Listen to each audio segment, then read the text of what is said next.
Guarantee you no spin, no bias, no censorship, and no reason to go to bed. That's Dan Wootton Tonight, Monday to Thursdays from 9 on GB News.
Countdown to war. Boris Johnson to join last-ditch efforts to bring Vladimir Putin back from the brink of invasion in Ukraine.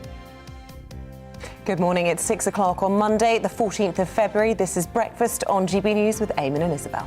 We're live across the whole of the UK on both your TV and your radio. Wherever you are, you can take us with you. Here's what you're waking up to this morning. With US intelligence suggesting that Russia is considering Wednesday as a likely date to strike, Downing Street believes there is still a window of opportunity for de-escalation.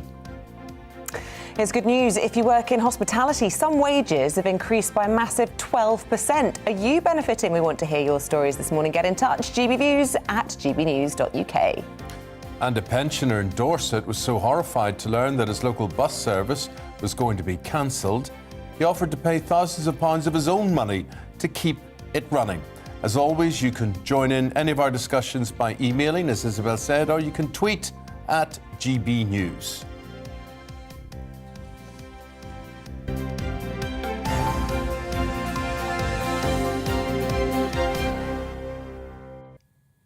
So our top story this morning, Downing Street says Moscow could be planning to invade Ukraine at any moment, while US officials say an attack is likely in the next 48 hours. Today, the Prime Minister will attempt to bring Russian President Vladimir Putin back from the brink of war. The West has threatened Moscow with sanctions in the event of a further incursion. Well, let's speak now to a journalist who is in Ukraine. His name is Stefan Weikart. Very good morning to you. Look, there have been concerns from Ukraine over the weekend about some of the language that Western leaders are using, and indeed some of the media in the West, that perhaps we could be fanning the flames and that now is a time for real calm. Would you say that's a fair reflection of opinion at the moment? It's at least the opinion of, you can say, the top politicians, at least what they're saying in public. I think what we're also hearing is reports that maybe the military or security service in Ukraine does not necessarily agree with what is being said by, for example, the Ukrainian president. So I think that Ukraine is taking this very seriously. The Ukrainian military, for example, is preparing just a little bit more silent, you can say, and not really put it out in the public. I think that they really want to avoid any sort of panic, as I understand it. Stefan, in terms of that panic, what about withdrawal? What about people evacuating? What about people making provision in case the worst case scenario does come around? Are you witnessing any of that? No, I'm actually not witnessing that. I'm in eastern Ukraine at the moment, very close to the front line. And you would think, that people here would be stockpiling food and water or potentially leaving. But I think that's mostly what I hear that people are doing closer to Kyiv, the capital, and other parts of Ukraine. Here, close to the front line, people are accustomed to war. I mean, we have to understand that this war started in 2014, and they have been here since and didn't leave during the fighting in 2014 or 2015. So they're just like saying, where do you want me to go? Where do you want me to go? And instead, they're just staying and hoping for the best. But I will say that I think they're starting to realize out here in eastern Ukraine that something might be happening and quite soon. OK, that's interesting. So they're resilient, but beginning to get nervous. You know, we heard some US intelligence last week that there were reports if Russia invades Ukraine, there could be up to 50,000 civilian deaths. So clearly there is a concern for those people living in that area. We also heard over the weekend rumours that the airport might close at some point. How concerned are Ukrainians about that? They are concerned. I mean, it's starting to realize that this is actually serious. I have Ukrainian friends also who are living in Kyiv, for example, and they're taking it very easily and saying, "Oh, Stefan, when you said this like a couple of months ago that we have to seriously consider our safety," you know, they're making jokes of it to a large extent, saying, "No, nothing will happen. We hear this all the time." But I think this about the plane, you know, might stop flying very soon. It's making people realize that this is actually very serious. It's not just something that America is saying and Britain as well. Yeah. Stefan, on Friday, you were with the Ukrainian military and you were scouting out the front line. Seriously, I mean, what sort of resistance could the Ukrainian military offer? Do they feel they can offer resistance? They do. They do. I mean, we are often talking about how problematic it is that Ukraine really doesn't have much options to defend themselves from air attacks from Russia, right? That's the main issue for Ukraine, is that they was very quickly lose control of the airspace. But when I talk to the Ukrainian soldiers about it, they're like, no, that will not happen. You know, we know how to fight. We can shoot down those planes, and we have these Turkish Bayraktar drones, and that will make a difference. The morale, at least when we're on these tours to the front line, and we have to understand that we, of course, are doing that with a press officer all the time. So I don't know always if what the soldiers are saying are actually what they mean. But they are coming out with the message that they are strong and that they can defend themselves. And I'm just interested, you know, with this idea that we're talking about, certainly in the UK, why this should matter to us is that, you know, whatever happens, we could see some displacement of people in Europe like we haven't seen for generations. Where, if Ukrainians are to flee, are they most likely to head to? Are there countries that perhaps Ukraine has links with, obviously apart from Russia, where people might go naturally to seek safety if it comes to that? Yes, obviously, they're going to the places that they feel is culturally most close to them. So we're talking, for example, Poland as an option. Many people also have friends and family who are working in Poland. I mean, you have to consider that millions of Ukrainians every year are traveling abroad to work. So it's natural to believe that they're going to go there. But I think we also have to realize, like, for example, in Britain, that as we know with anyone who is fleeing from war, they might not stop at the first country they come to. So it's not given that all these people who'll be fleeing, and we are going to talk about hundreds of thousands of people, if not millions, that they're all going to come to Poland and stop there. I think that we should question whether that's going to be what we're going to see. And then, of course, it also depends on to what scale we're going to see this war. Is it going to be a minor invasion, if you can call it that, in eastern Ukraine, or are we going to see like them trying to take Kyiv? Because I think that also is going to affect like how many people are actually going to flee. Stefan, really appreciate your update. Stay safe, and we'll talk to you again, obviously, as the week progresses. Thank you very much indeed. Thank you. OK, the time is 7 minutes past 6. Let's bring you up to date with the rest of the morning's news. And Colleen Rooney and Rebecca Vardy are due to find out the latest on their High Court libel battle today. The wife of the former England star, Wayne Rooney, accused Mrs Vardy of leaking stories about her private life to the Sun newspaper in 2019. We'll have all the latest on the so-called Wagatha Christie case throughout the day here on GB News. Civil servants are being asked if they're prepared to strike over their pay, pensions and living standards. The Public and Commercial Services Union is holding a consultative ballot across the UK over the cost of living crisis. Another ballot would have to be held before any industrial action would take place. A review into the healthcare systems found stark ethnic inequalities across the board. The NHS Race and Health Report recorded evidence of a pay gap affecting Black, Asian, mixed and other groups. It also found Black children were 10 times more likely to be referred to mental health services than white children. And that story comes as Sajid Javid is travelling around England to visit hospitals, care homes and research facilities. The Health Secretary says he wants to hear directly from health and care staff and patients about their experiences. It says the NHS tries to tackle a backlog of people waiting for treatment built up during the pandemic. An energy supplier has accidentally issued £2 trillion Storm Arwen compensation cheques to 74 of their customers. The Northern Power Grids apologised and says it was a clerical error which input the electricity meter reference number as the payment sum.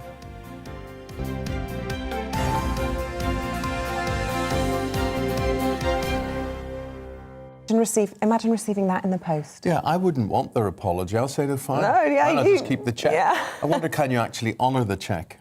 Probably not. You'd probably bankrupt them in one withdrawal. Speaking of deliveries through the letterbox, of course, it's Valentine's Day Roses are today. red, violets are blue. We're on the telly and hopefully you're watching too. Yeah. Have you done a Valentine's card? Well, it's funny, when I was Holmes? a teenager, that was the time, obviously, that you had to think up all your verses and your rhymes and everything. Did you do that? Not really. No? No. Well, what'd you do? I did send some cards, yeah. But you didn't do the rhymes? No, but I'd just do a little mysterious question mark, love from question mark. But anyway, we want to hear your stories this morning. Obviously, many people will be celebrating Valentine's Day. Plenty of people won't. But we think it's quite a nice day to reflect on perhaps some of the worst dates you've ever been on. Let's face it, we've all been on some pretty bad dates in our... I haven't. Well, You've never been on a bad date? No. Even with a loved one on Valentine's Day where you've had really poor service or terrible... Oh, my goodness, what a charmed life, Eamonn. Well, just tell you. Never been on a bad date? No, I think the thing is, the lady in question would have been so captivated, probably sitting there saying, I can't believe my luck. Ruthie, you've got my number. Probably. Tell me the true Not story. necessarily talking about her. OK. But no, I've never had a bad experience. Oh, I had ants. And indeed, why would I have? Ants on my sushi on my Valentine's date yesterday. Deliberately, to be fair, but I was still like, am I really eating this as my Valentine's treat? And did they just sort of like pop like those little... Yeah, and it was explained to me that ants, obviously, when they sting, they have nasty little bites, and the sting is made of acid, and when you ceviche acid, it basically makes it very sweet, so you get a kind of like lemony, citrusy flavoured ant on your sushi. It's a delicacy, but that's probably my worst recent date experience. So, if you've got a story like you turned up and whoever it was dating you or trying to bring you out for Valentine's Day didn't pay for the bill, or you had an argument, why did you have an argument, or you just didn't meet up, you were supposed to meet outside maybe they were smelly, or maybe they were rude, or maybe they weren't quite what you thought they were going to be. Maybe you were catfished, whatever it was. We want to hear your date stories. What's that? It's when they use a picture of somebody else to lure you in online. Could use a picture of me. Well, exactly, and then they turn up and see somebody looks like Shrek or something. Disaster. Let us know your stories. Right, well, I can't see the clock. 11 minutes past, coming up to 12 minutes past 6.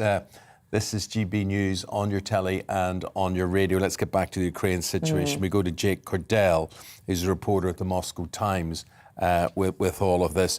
Jake, obviously we've looked at the Western perspective. We've looked at how Ukraine are dealing with this this morning. And we heard from our reporter there a distinct lack of panic or threat, yet the US are saying things may all kick off by Wednesday. What are you feeling from the Russian, the Moscow side? Yeah, the Kremlin has been saying all through this crisis that it has no plans to invade Ukraine. It's said that all its military moves, all these troops that it's building up on the border are defensive. And that hasn't really changed over the past few days, even as we've seen this intensification. But what we have seen is a lot more public talk about the Ukraine crisis and about what's going on. It's been almost third or fourth topic here in Moscow over the past few weeks. People have been paying no attention to it. They've kind of seen it as a bit of a political game, some politicians shouting at each other. Over the past few days, they've started to realize this could be very serious. We've heard the criticism of the West step up in terms of they're talking about it being peak hysteria in the Western media and in the Western intelligence circles. But there certainly is a feeling now that we are definitely approaching some end game, and whether that's going to be Putin accepting some kind of diplomatic compromise, or whether that's going to be this invasion that the US says could come as soon as Wednesday. Yeah, and look, on the issue of the invasion, I mean, there's much debate about, what actually will be the repercussions for Russia if they do cross into Ukrainian territory. There's no suggestion at the moment, anyway, that the West will necessarily return, say, gunfight. It's all talk of sanctions and the like. That's a lose-lose situation, though, isn't it, for Russia? I mean, what do they actually stand to gain? Ukraine presumably will still be able to join NATO, even if Russia invades, and then they've lost their international standing. They're facing huge financial sanctions. What does Putin really think he can achieve from this? I think that's right. That's the right way of looking at it from a Western perspective. Definitely, that's the way that we all understand the situation. If you look on paper and do the, a classic kind of pros and cons list, there isn't much for Russia to gain. But we have to remember that isn't how Moscow sees the situation. We heard Moscow officials coming out over the weekend saying they don't care about sanctions. They don't think any sanctions that the West can levy against Russia are that hard hitting. And we have to remember that Ukraine is vitally important, both to Vladimir Putin personally and Russia's identity of who it is. It sees Ukraine as pretty much an extension of Russia, this kind of brotherhood of peoples. It can't bear the idea that Ukraine has already shifted to the West and could shift to the West even further in its perspective. And it sees that as much more important than any kind of accounting or financial penalties. Now, the irony is, through all their rhetoric, through all their military posturing, Russia has, over the past 8 years and over the past few months, pushed Ukraine and other countries a lot closer to the West through this. So it really is backfiring even on that sense. But we have to remember how much more this is than just an economic decision for Moscow. Jake, you talk about the identity and that the Ukrainian situation, Ukraine as a country, the Kremlin sees it very much as a Russian identity. But what about people in general in Moscow? Do they have the same feelings? I think that it depends kind of on your generation, because if we think about Vladimir Putin and the people in power now, they grew up in the Soviet Union when Russia and Ukraine were one country, when there was these strong ties. But now when we look at the younger generation, I think there is a feeling that Ukrainians, they share some cultural identity, that many of them share a language. There are many family and friend connections. Most Russians will know someone that lives in Ukraine or have friends or family from Ukraine. But there is a feeling perhaps among younger generation that they recognize Ukraine as a different country. Whereas when it comes to the older generation, I think there still is this feeling of them being connected at a much deeper level. And I just want to ask you, the way it's been covered in the newspapers this morning, it's on the front of virtually every single national newspaper this morning. The headline, Boris Johnson is urging Putin to step back from the brink. Do you believe that Putin is the kind of man that you can find a diplomatic resolution with? And if so, what sort of concessions will he have to be offered between now and Wednesday to step back from the brink? Well, he's been offered concessions over the past month and he hasn't gone for them. So that's quite a big sign that perhaps he isn't going to step back from the brink. Putin said, even over the weekend, he had a call with Joe Biden, the US president, and he said that what America is offering is nowhere near what we need. They want legal guarantee that Ukraine will never join NATO. They want all Western military forces pulled out of Eastern Europe, even NATO countries pulled out of NATO countries. NATO said that's a non-starter all along, and it's been reiterating that. And we've seen no new proposals come forward, really, in the past few days that would alter that balance. The question is here in Russia, has Putin gone so far that he can't come back and save face by accepting one of those proposals? And that is something that really only Vladimir Putin can decide and can know. And as much pressure as the West can put onto Vladimir Putin, there is a danger that the more pressure you put on, the more you back Putin into a corner, the more he does feel boxed in and there is no other option except the military escalation. Jake Cordell from the Moscow Times. Appreciate it. Thank you very much indeed. With that, we'll head into the weather, actually, and coming up after that, we've got the latest on half-term travel and what to expect from new rules from Spain. First, here's your forecast. We're looking ahead to today's weather, and the UK is looking cloudy and breezy for many, with outbreaks of showery rain pushing south and eastwards. Let's take a look at the details. In the southwest, there'll be some showers around lunchtime. Some of those will be quite heavy, highs of around 9 Celsius, feeling chillier with a brisk wind. In the southeast, it should be drier. Across Kent and far southeast, there should still be some sunshine, but around London, it will be mostly cloudy. Plenty of showers across much of Wales as we head into the afternoon. Some breaks in the cloud, but largely cloudy and breezy. A scattering of showers are expected across the Midlands as well, though they should be mostly light here. And again, sunshine will be quite limited with only a few breaks in the cloud. After a spell of more persistent rain this morning, things will be turning drier across the northeast come lunchtime. That being said, there will still be some showers to watch out for. It's going to be heavy and wintry showers continuing across northern Scotland today. A little further south, there should be fewer showers and a greater chance of seeing some sunshine, but it will be breezy here at times. It's also going to be showery across Northern Ireland, perhaps some more sunshine breaking through, meaning there will be more of a mix of sunshine and showers. So the showery and blustery weather will continue this afternoon before turning drier as we head into the evening. That is how your weather's shaping up for the rest of the day.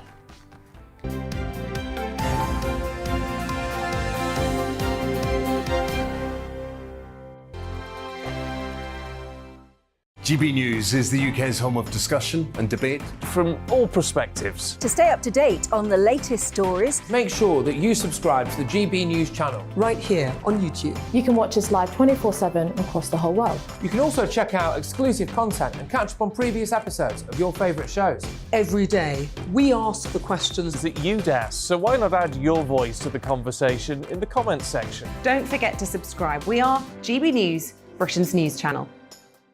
Every night at 11 on GB News, we bring you the next day's stories the day before. Basically like time travel.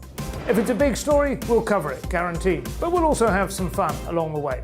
Big opinions, big laughs. Sometimes big hair.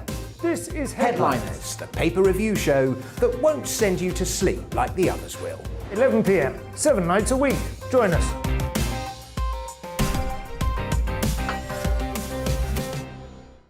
Hello there, I'm Eamonn Holmes. And I'm Isabel Webster.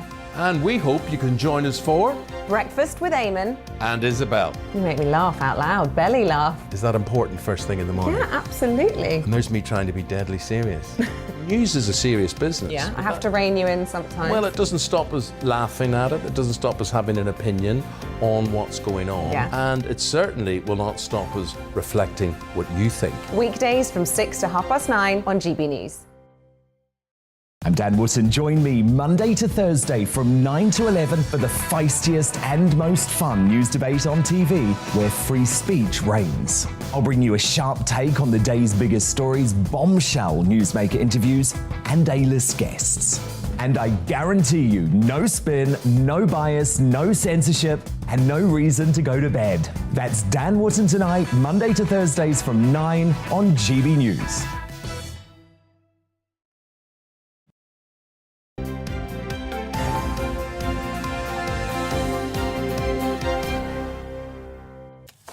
You're watching and listening to Breakfast with Eamonn and Isabel here on GB News. Let's get into the half-term situation. Many people looking forward to a bit of a holiday because Spain has reversed its policy of demanding every UK visitor aged 12 or over to be double jabbed. Yes, the new rules allowing younger people to take a PCR test instead. The change was heralded by Spain's tourism minister as enabling half-term holidays to go ahead. Well, let's bring in a travel expert and correspondent from The Independent, Simon Calder, who joins us in the studio. Very good morning to you.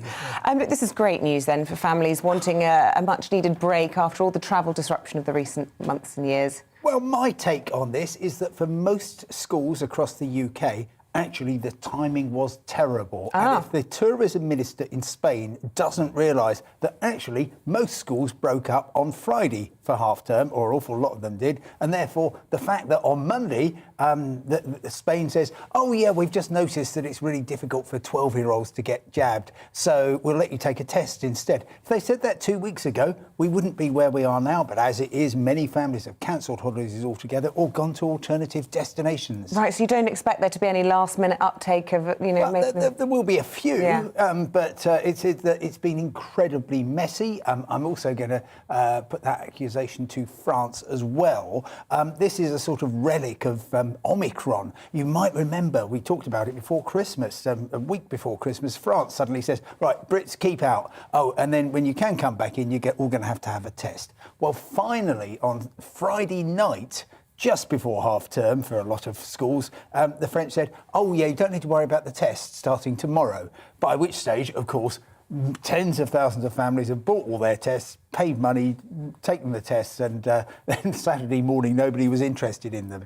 But sorry, go ahead. The pace is very much accelerating, moving towards opening up right across Europe and the world. And, well, with a bit of luck this time next week, I'd like to be speaking to you from Sydney Harbour. Oh, fantastic. First Brits allowed back in next Monday morning. Good man, good man. You talk about opening up across Europe. Then we get to Ukraine and we get a heightening of the situation there. Does that impact at all on air traffic? Very, very much so. Well, let's take a few examples. KLM, the Dutch airline, on Saturday suddenly cancelled all their flights in and out of Kiev, the capital. Many people were booked to fly out there because obviously governments had just said, right, out you get. I've talked to one or two people who managed to get out on other airlines, but very messy. The flight paths that generally go to Southeast Asia, for instance, all go over Ukraine. Those are all being diverted, and therefore that's adding time to the duration of the flights. And Ukrainian airlines are finding problems with insurance on their planes because obviously the insurers are thinking, hang on, there's a war possibly going to break out. So, for example, yesterday, a flight from Portugal to Ukraine had to land in neighbouring Moldova because the insurers just said, you're not taking your plane in there, mate. So they're trying to sort that out. And overnight, the Ukrainian government has put up nearly £500 million in assurances for the insurance companies to allow flights to continue. Very messy. And of course, whenever there's a sign of any conflict, people think, actually, I was just going to go to the Canaries, but I'm not so sure now, which is perhaps irrational, but that's how people are emotionally. Gosh, OK, so, I mean, ultimately, we're talking about this in the context of half-term, and obviously with the Ukraine stuff thrown in, there's even more sort of, I guess, anxiety about bookings. Would you say, then, bookings are still down on your typical February half-term? Oh, absolutely, but that's partly because of all these incredible restrictions are in place. Italy, you've still got to take a test. France and Italy, even when you get there, your problems are only just beginning. If you haven't got the right app and the right jabs, then you're not even going to be able to buy a cup of coffee or go into a ski lift. So it's by no means normal. But I think if you're looking towards April to Easter, then that is going to be suddenly when actually we can get to most places without too many tests, without filling in too many forms, and life begins to look a bit more like normal. And hopefully better then as we head into the summer? Oh, yes. Well, lots of people are saying to me, oh, I'm going to Italy in August, and what do I do about the test? At the moment, you do exactly nothing. I mean, things are changing so quickly that they could be different next week, and 6 months from now, who knows? Yeah, but too late for skiing when it comes to Easter, probably. Where would you say is a lovely place to go at that time of year? Well, you're getting the Greek islands just opening up. Of course, if you go to a southerly island like Crete, absolutely gorgeous, very spring-like, quite warm, and of course everybody still wants to go to the Canaries, who wouldn't, and hopefully it'll be a lot easier for families. But for school holidays, probably you want to start booking quite quickly. So, Simon, over these 2 weeks, despite Spain lifting this restriction, where are people heading to now over the next 2 weeks? OK, well, a lot of people going to Dubai because the restrictions aren't too bad there. And, of course, you're going to get pretty much guaranteed sunshine.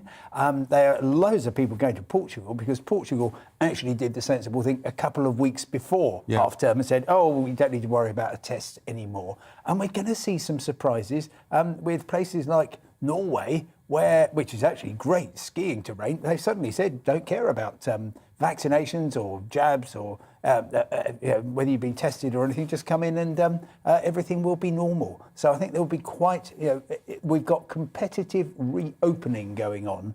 Each country is looking at its tourist industry and thinking, hang on, we've got to do something. We've got to get in ahead of the others. And so Spain very much has been left behind on this, and I think they will regret it. And I'm just curious, because we always talk about travel as an international travel. One of the great things of the pandemic, of course, was the staycation. Have people been staycationing this half-term, or are people still doing it? But the weather is not... It's been a bit miserable, hasn't it? Miserable weekend. I was travelling around the country and trying to feel cheerful, but it was quite difficult. And even then, people say, oh, well, yeah, everyone didn't go away last year. They went on holiday in the UK. I'm afraid it wasn't like that.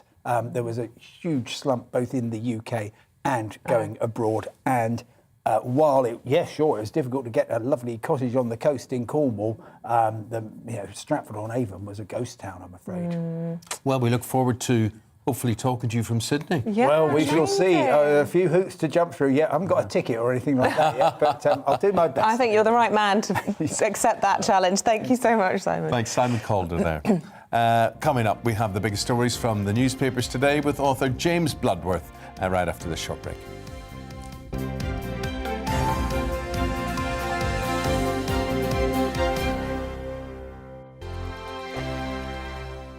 GB News is the UK's home of discussion and debate from all perspectives. To stay up to date on the latest stories, Make sure that you subscribe to the GB News channel right here on YouTube. You can watch us live 24/7 across the whole world. You can also check out exclusive content and catch up on previous episodes of your favourite shows. Every day, we ask the questions that you'd ask, so why not add your voice to the conversation in the comments section? Don't forget to subscribe. We are GB News, Britain's news channel.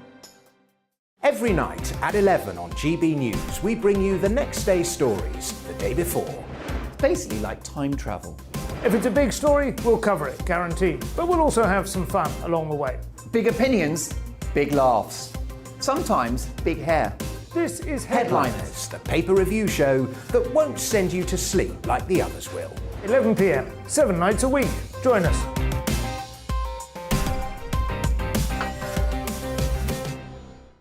Hello there, I'm Eamonn Holmes. And I'm Isabel Webster. And we hope you can join us for Breakfast with Eamonn. And Isabel. You make me laugh out loud, belly laugh. Is that important first thing in the morning? Yeah, absolutely. And there's me trying to be deadly serious. News is a serious business. Yeah, I have to rein you in sometimes. Well, it doesn't stop us laughing at it. It doesn't stop us having an opinion on what's going on. Yeah. And it certainly will not stop us reflecting what you think. Weekdays from 6 to 9:30 on GB News. I'm Dan Wootton. Join me Monday to Thursday from 9 to 11 for the feistiest and most fun news debate on TV, where free speech reigns. I'll bring you a sharp take on the day's biggest stories, bombshell newsmaker interviews, and A-list guests. And I guarantee you, no spin, no bias, no censorship, and no reason to go to bed. That's Dan Wootton tonight, Monday to Thursdays from 9 on GB News.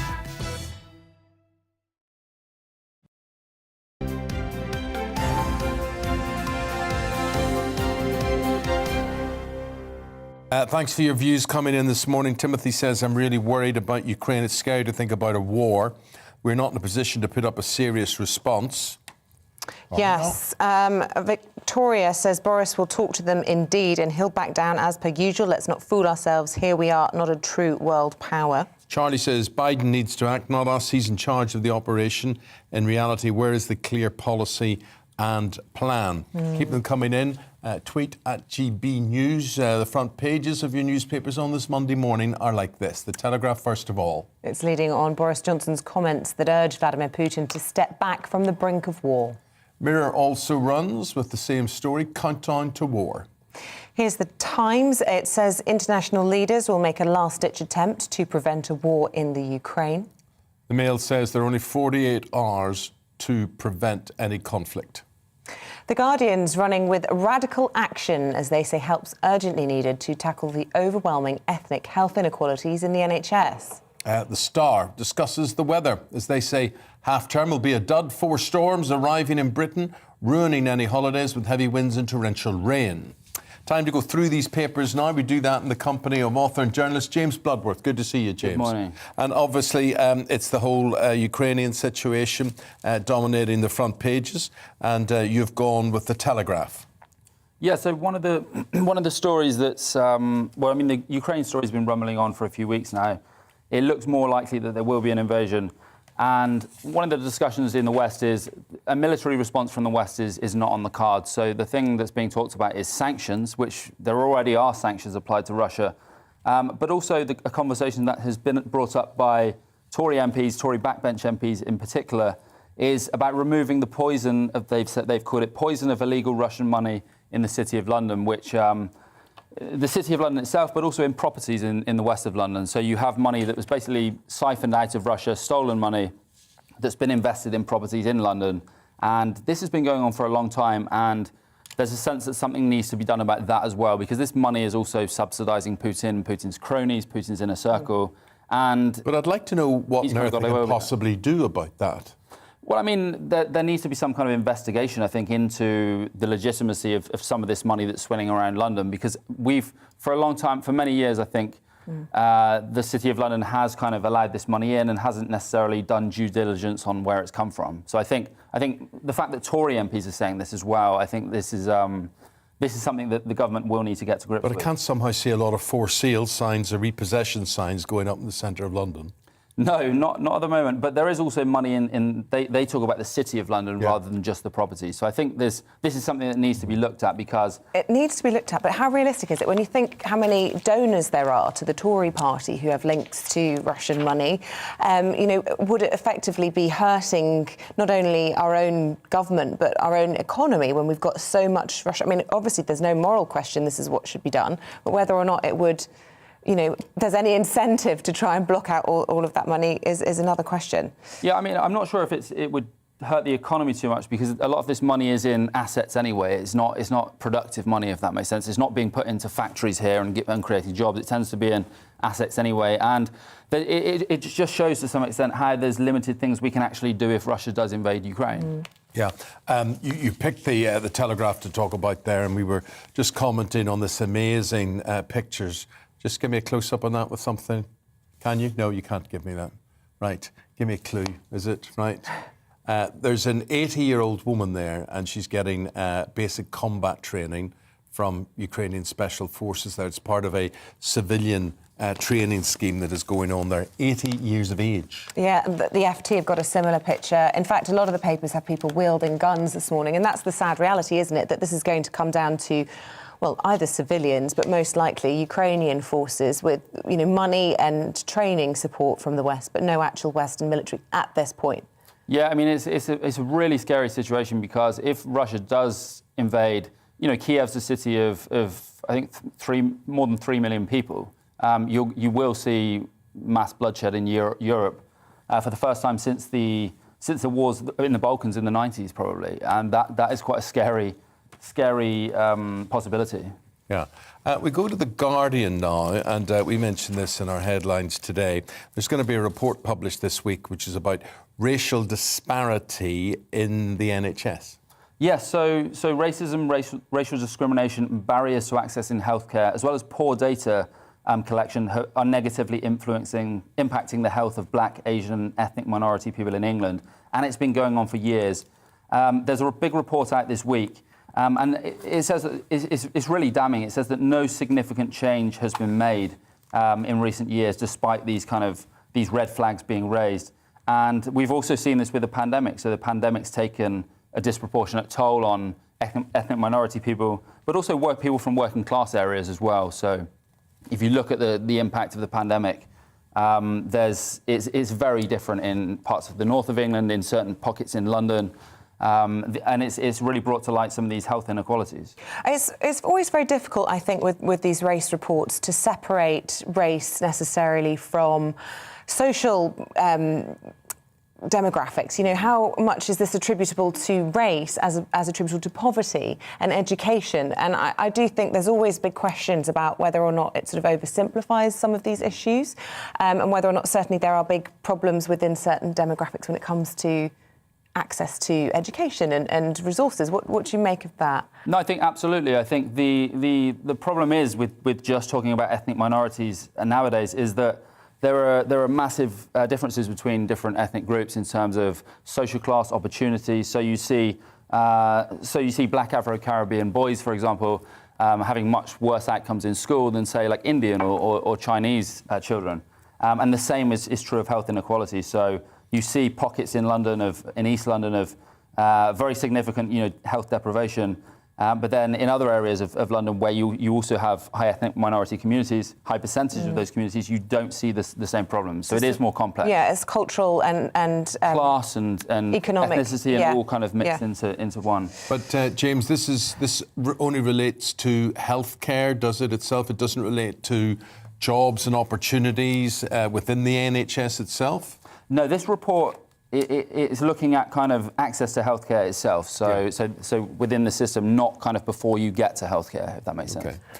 Sticking with the race theme, page 4 of the Times today is talking about Cressida Dick. Of course, she's now stood down as head of the Metropolitan Police, but she's been accused of ignoring racist officers within her force. What's the latest allegation? Yeah, so I mean, the former head of the kind of black police officers in the Met has accused Dame Cressida Dick of not taking the issue of racism seriously enough, and she said that racism actually got worse in the Met under Dame Cressida Dick. And I think one thing that's interesting about this is she talks about this officer who's made these accusations. She said that she expected it to get better under Cressida Dick because Cressida Dick is a woman and is a lesbian.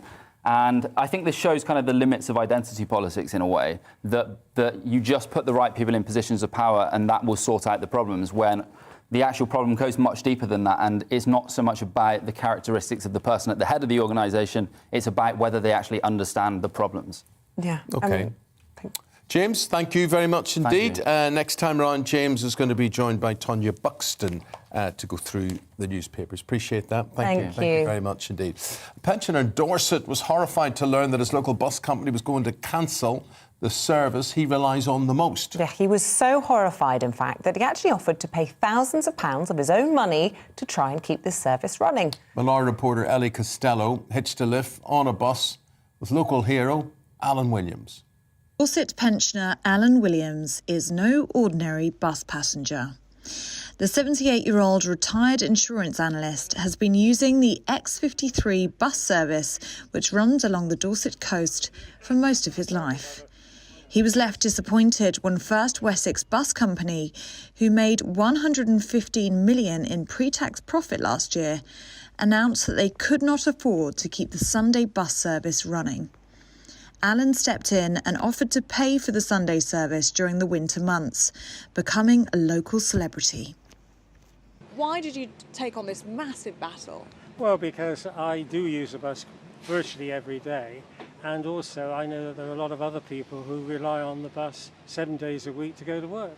All the media attention has caused First Wessex Bus Company to change their minds and fund the bus service during the winter months. I'm very happy that they reinstated the service, and I have a lot of sympathy for them because, you know, we've had the COVID situation for 2 years, which means less people travelling on bus anyway.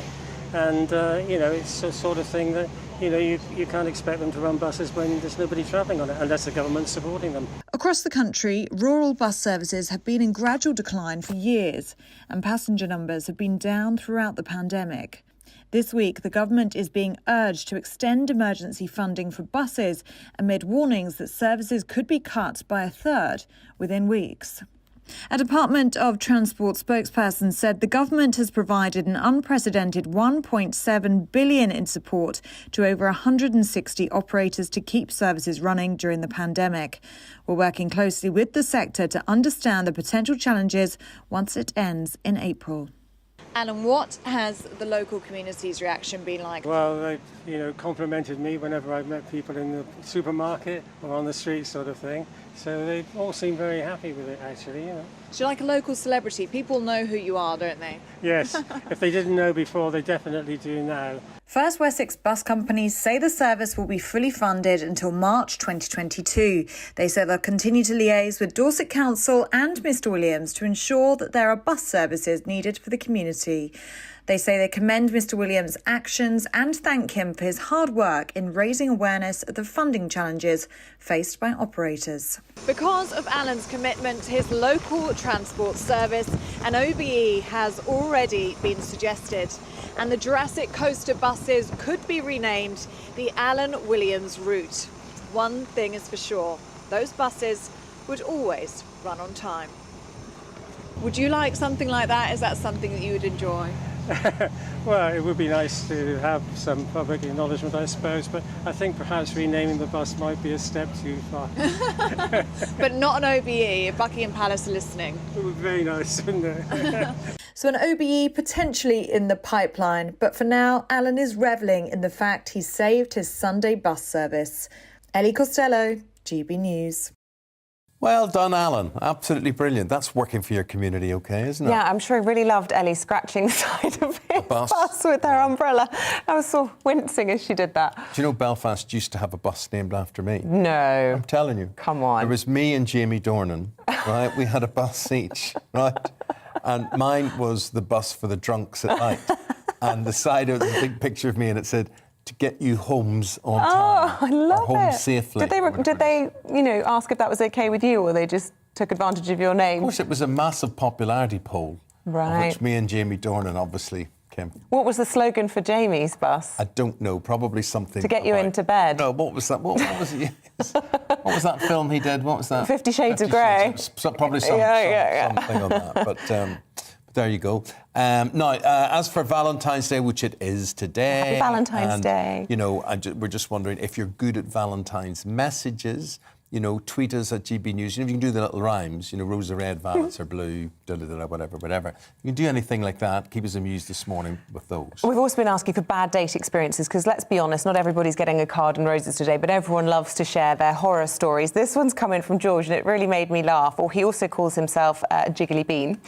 He says, morning, here's my bad date experience I had a few years ago. Agreed to meet someone after work. I hadn't had much to eat. I had a couple of drinks and I became very lightheaded. He said, we realised we had nothing in common.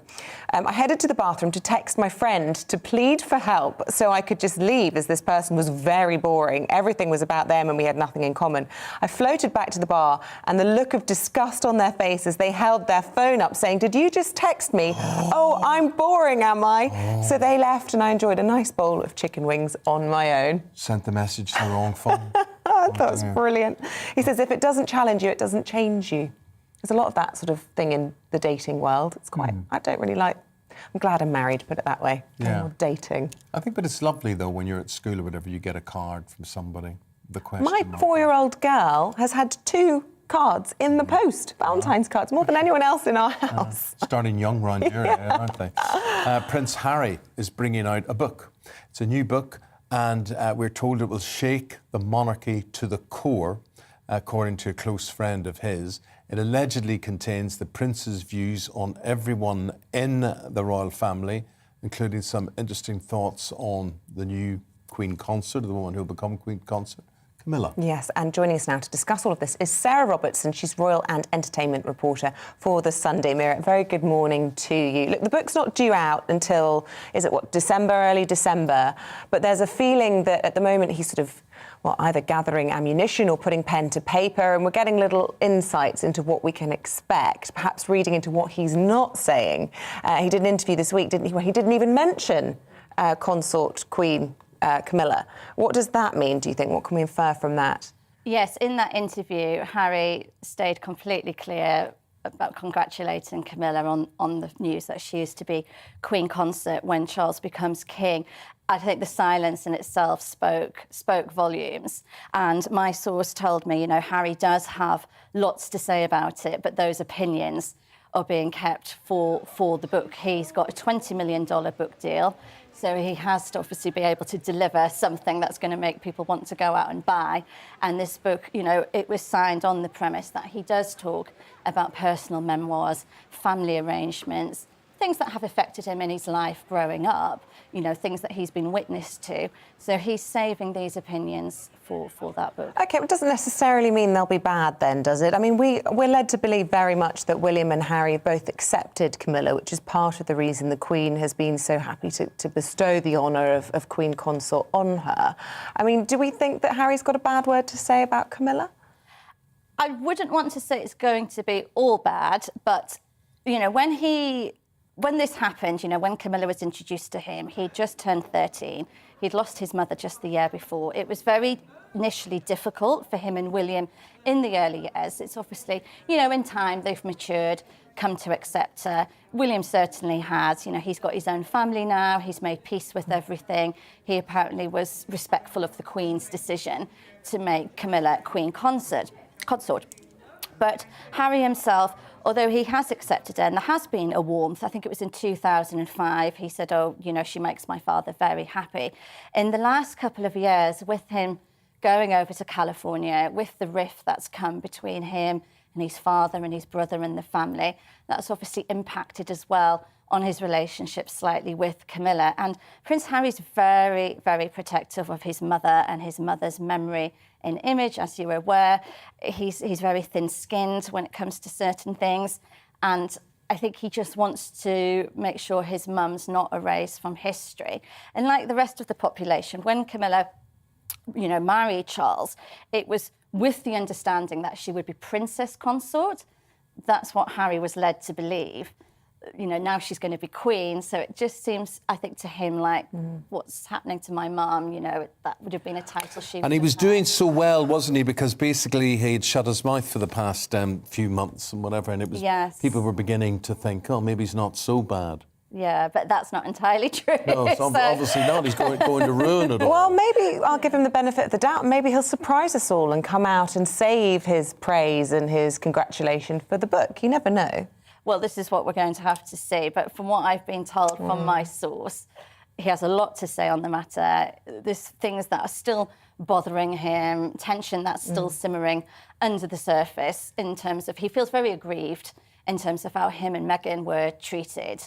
And those grievances and feelings haven't entirely gone away. It's hard to tell fact from fiction quite often with the royal stories because you never really know what goes on in a family behind closed doors. But I definitely have read somewhere that Prince Charles has extended the invitation to Prince Harry to stay with him when he comes over to the UK this summer for some of the Platinum Jubilee celebrations, in the hope that they can build some bridges, in the hope that some of the stuff that might go in the book is positive. Have you heard anything along those lines? Yes, I was told a few months ago that Charles had said to him, you know, you can come and stay at Highgrove because there's the issue of security, which is what's been upsetting Harry.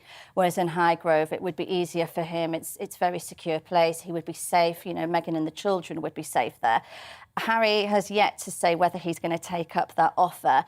But in another move that I think will make him feel a little bit alienated as well is when Charles does become king, he's already spoken about the monarchy being slimmed down, and that means that Harry and Meghan won't be on the balcony for the coronation when that happens. So again, it's another you know, instance of them being what he feels like pushed to the sidelines. There are those people who would think they couldn't be pushed far enough, of course. Well, they are. Yeah. Look, we're not likely to see Meghan over this summer then. No, it's not looking that way. She's obviously got the children, and I think she's not quite ready to come back to the UK. You know, she left the UK behind, and I think it holds some negative memories for her that maybe she does not want to revisit. Not enough time's gone by yet, I think. Wow, I think probably the British public feel the same way in large swathes, don't they? Sarah Robertson, really good to have you in the studio with us this morning. Thank you very much. So, Sarah talking there about a potentially explosive book from Prince Harry, which will be published in the run-up to Christmas this year. And she says friends of his are saying he has got lots to say. Right, let's take a look at some of the things that got you talking about today. Basically, Ukraine, Gary.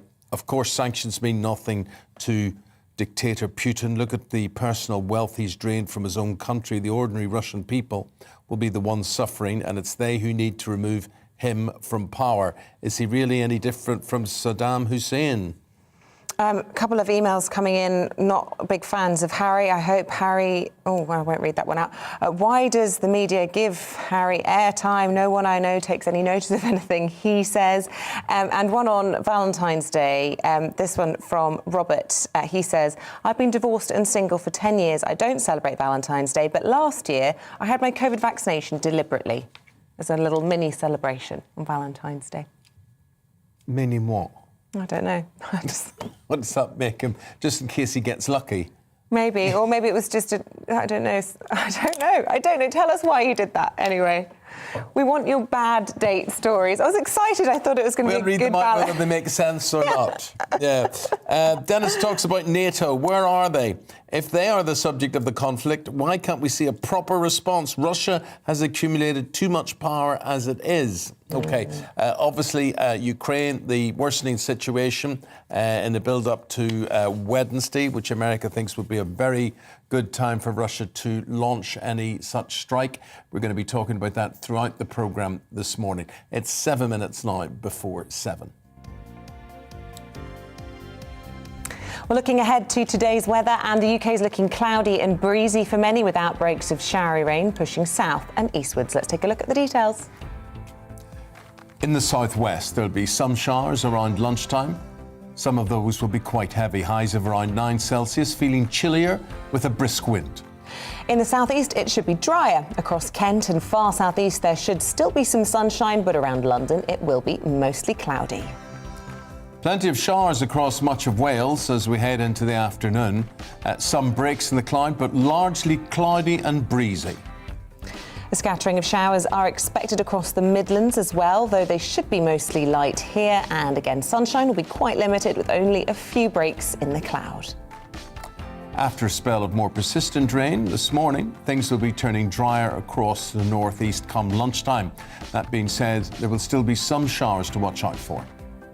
It's going to be heavy and wintry showers continuing across northern Scotland today. A little further south, there should be fewer showers and a greater chance of seeing some sunshine, but it will be breezy here at times. It's also going to be showery across Northern Ireland, perhaps some more sunshine breaking through, meaning there will be more of a mix of sunshine and showers. So the showery and blustery weather will continue this afternoon before turning drier as we head into the evening. That is how your weather's shaping up for the rest of the day. My name's Tom Harwood, and every weekday we bring you The Briefing live from 9:30 a.m. The stories, analysis and live debate that you need to hear. Quite right, Tom, of course. Was this something that had been considered at all? Difficult to answer. Gas-guzzling helicopters circling. Noise is being made here. Joe Biden walking out. Thank you very much for joining us. Don't miss it. The Briefing with me, Tom Harwood, Monday to Friday, 9:30 a.m. on GB News. Join me, Nana Akweer, on Fridays, Saturdays and Sunday afternoons here on GB News. Expect fiery debate and passionate discussion as my panel and I take on some of the top stories hitting the headlines. You can look up the statistics. No, you look it up. I hug everyone. We learn from it and try and move on. That's it. Opinion is at the heart of the show. It's a place for open and frank conversation, but without the fear of cancellation. So join me here on GB News on Friday, Saturday and Sunday afternoons between 4 and 6 p.m.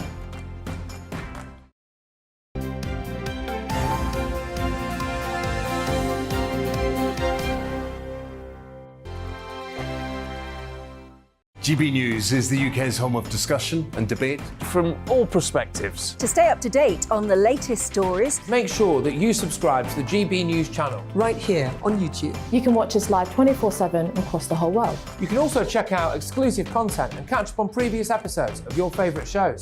Every day, we ask the questions that you'd ask, so why not add your voice to the conversation in the comments section? Don't forget to subscribe. We are GB News, Britain's news channel. Every night at 11 on GB News, we bring you the next day's stories the day before. Basically like time travel. If it's a big story, we'll cover it, guaranteed. But we'll also have some fun along the way. Big opinions, big laughs. Sometimes big hair. This is Headliners, the paper review show that won't send you to sleep like the others will. 11 p.m, 7 nights a week. Join us.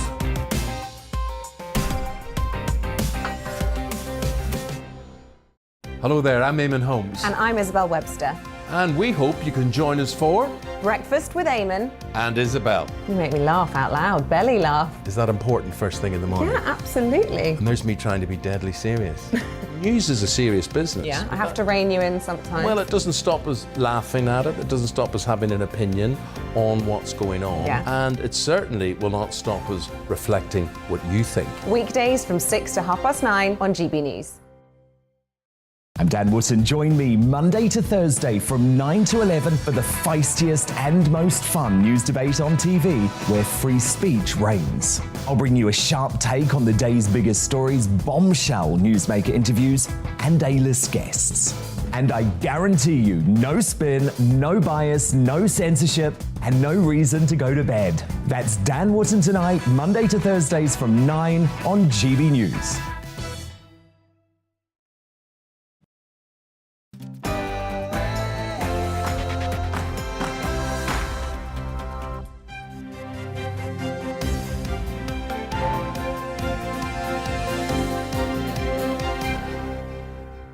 Can you ever be too old for love? On this Valentine's Day, we're asking that question. We're also asking, what way do you woo your other half? Do you believe in Valentine's Day? Do you practice it? Do you compose the little rhymes? Would you like to share those little ditties with us on Twitter at GB News? It would be nice to hear. Lots of people find Valentine's Day a bit of a sad day as well. I think it's quite a lonely day if you're single or heartbroken or looking for love and not having much joy. One way of kind of glossing over that is just reminiscing about bad dates or bad encounters or attempting to ask people out. We want to hear your stories of how things have gone wrong, because you know what? In the absence of love, you must laugh. Was it a sad life for you growing up? No. Was it? No. Just what about all the happy times and the fantastic times and the people Well, we you want may to hear have the loved, happy ones as people well. you may have loved and lost, the ones that got away. Share all those with you at GB News. The time fastly approaching 7 o'clock. Countdown to war. Boris Johnson to join last-ditch efforts to bring Vladimir Putin back from the brink of invasion in Ukraine. A very good morning. It is Monday, the 14th of February. This is Breakfast on GB News with Eamonn and Isabel. On radio and on television, we're live across the whole of the UK, so wherever you are, you can take us with you. Here's what you're waking up to this morning. With US intelligence suggesting that Russia is considering Wednesday as a likely date to strike, Downing Street believes there's still a window of opportunity for de-escalation. Good news, if you work in hospitality, some wages have increased by a massive 12%. Are you benefiting? We want to hear your stories. Get in touch, gbviews at gbnews.uk. A pensioner in Dorset was so horrified to learn that his bus service was going to be cancelled, he offered to pay thousands of pounds of his own money to keep it running. And as always, you can join in any of our discussions by emailing gbviews at gbnews.uk or tweet us at gbnews.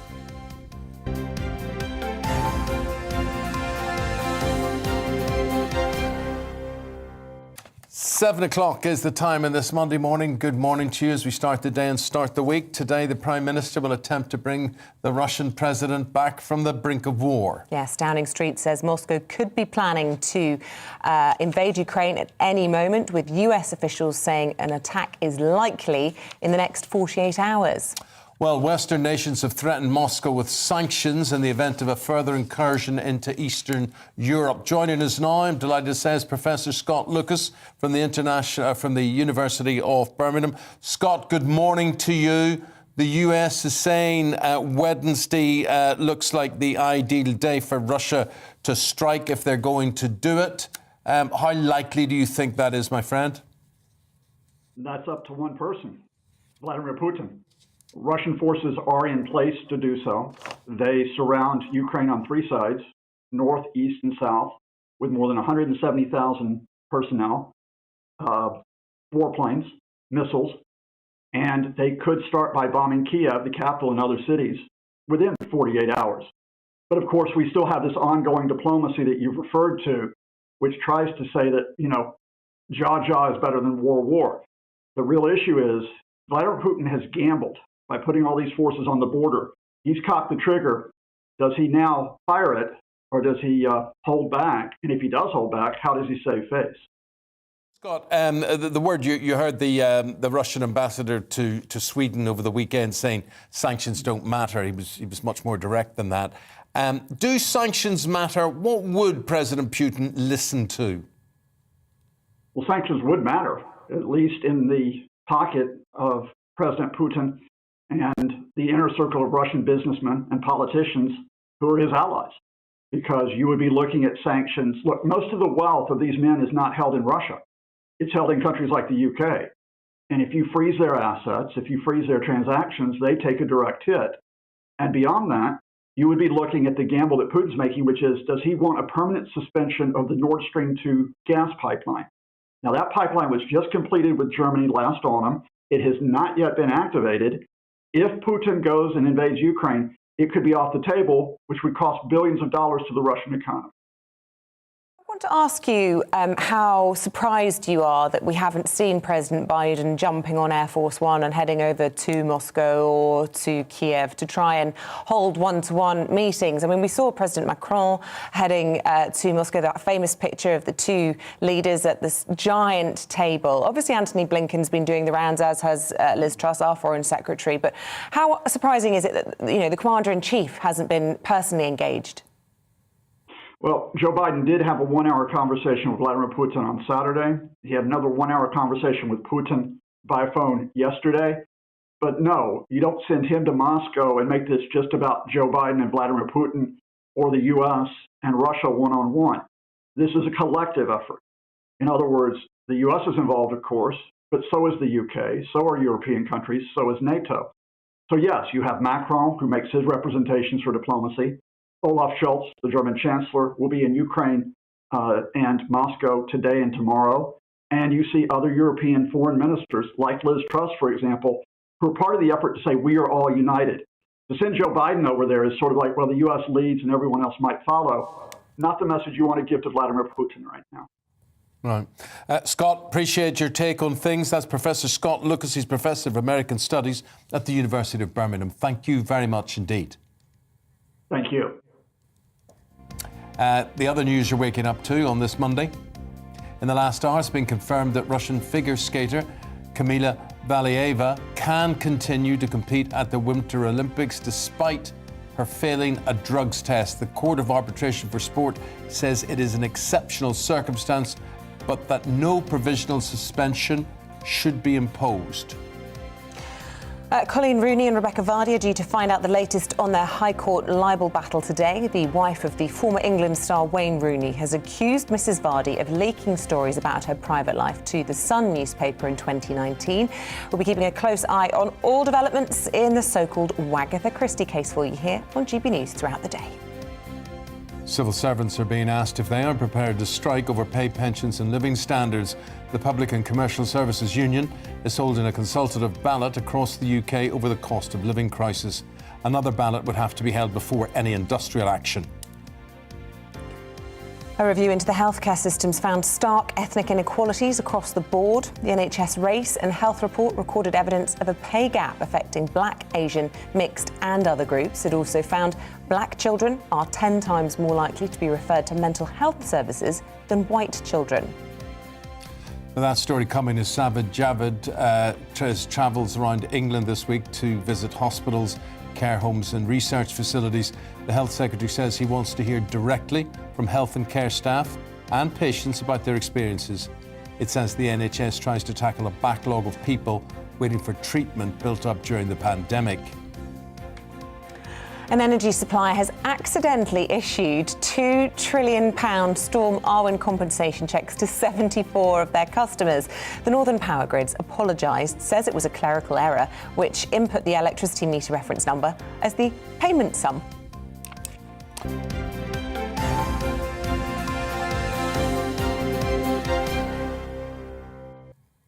So what impact could there be in the UK if Ukraine is invaded? Joining us now is Dr. John Coulter, political commentator. Very good morning to you. Thanks for joining us on the show. And I suppose the big question then for us here in the UK is exactly why we should be concerned about what is happening between Russia and Ukraine. How would you summarise it? Well, good morning, Eamonn. Good morning, Isabel. This may be St. Valentine's Day, but it's clear there's no love lost between Putin and the Ukraine. The problem is for the UK is that whilst we are no longer a member of the EU, there are 4 existing EU member states, Poland, Hungary, Romania and Slovakia, which border the Ukraine. So if Russia invades, even if it is just an incursion or a full-scale invasion like the Iraq war, we're going to have refugees pouring over those borders because tragically every war brings refugees. And just as earlier on we had the Afghan crisis with Afghans having to leave in a hurry, we may have a situation that Ukrainians will have to leave their country in a hurry and the UK may have to take those. The other aspect, of course, that was mentioned by a previous contributor there is NATO. Let's face reality. Compared to the might of the Russian army, the Ukrainian forces couldn't punch their way out of a wet paper bag. So basically, the UK could be dragged into a conflict with Russia. The worst case scenario is actual fighting between Russia and NATO forces, which would involve UK troops. In other words, British boots on Ukrainian soil. The one thing that I would be very concerned about here is the reaction from President Biden and also Boris Johnson. Both these leaders are facing crises at home. For example, Boris Johnson is facing the fallout from Partygate. This war, no matter how tragic it could be a welcome distraction away from that. As for Biden, we've got to understand this is a president who is a lame duck president. In other words, he has egg all over his face because of the way militarily he left Afghanistan and let the Taliban in. Here is the perfect opportunity for Biden to show that he is a tough guy president. So from that point of view, Putin, if he's being smart, he could goad President Biden into some kind of military action in the Ukraine. And this would save face for Biden. OK, it's really interesting. So people at home watching this and listening to you, they'll understand from that then that the reasons we should be interested in this story and why we should care is because of the concern about displacement of people across the EU. And I suppose, as you're saying, the defence spend potentially going up, and we're already facing the year of the squeeze. I wonder whether or not you see energy security as also being of a reason, to care about this, because although Russia doesn't directly supply a huge amount of gas to us, it provides 40% of the gas to Europe. If they suddenly are losing one of their sources of gas, then there's more competition for us. And of course, we see prices rise again there as well. And again, we're facing the reality. Would sanctions really work with President Putin? I mean, after all, look at the way Russian military action was taken against the Chechen rebels. Sanctions were threatened then because of the brutal way he went into Chechnya. So from that aspect, in reality, while sanctions look good in paper, in practice, the Russians are not going to listen to it, because the reality that the West has to fear is Putin is no Boris Yeltsin, a pushover president of Russia. You're not talking about a Mikhail Gorbachev, the last Soviet president of communist Soviet Union. So from this point of view, we've got a Russian president in Putin who wants to rebuild the Russian empire. And I think the one thing that the West really needs to take into consideration, if, as we suspect, military action could begin within 48 hours, which state is next? Because I can't see Putin just being satisfied with Ukraine. So that, again, in terms of prices for gas, Putin is not going to be worried about any sanctions and implications for that. He's going to put not only the military squeeze on the United Kingdom, but he's also going to put the economic squeeze on the UK. Very, very depressing, your whole prediction for things there, John. But I tell you what I can't understand. I can't see ground forces engaging with each other without the threat looming of the nuclear option. I mean, you just talked about nuclear powers here. Why would they bother in land fighting when somebody somewhere on either side can just press a button? Well, you only need to look at Hiroshima and Nagasaki during the Second World War and quite literally the fallout from that. So let me dial down my own rhetoric and see if I can come up with a solution. What we really need, Eamonn, to cool this situation off is a big-time international negotiator to basically get people around the table and start the talking. There's no use individuals going cap and ham over to Moscow in trips. That's not going to work. That's only going to give it the impression that it's some sort of Munich agreement is going to take place. Now, I know I'm going to be equally controversial here, but I think the person who should lead this major global negotiation is ex-President Donald Trump. Now, before people jump in and give me all the examples of the crisis that he had domestically, let's not forget the success that Trump had in 2018 at the Singapore summit, when he managed to get an agreement with one of the most controversial nations in the globe, nuclear nations in the globe, I might add, North Korea. Now, if Trump can dial down the problem in North Korea, could he come together, bring heads together for some sort of peace talks that would work?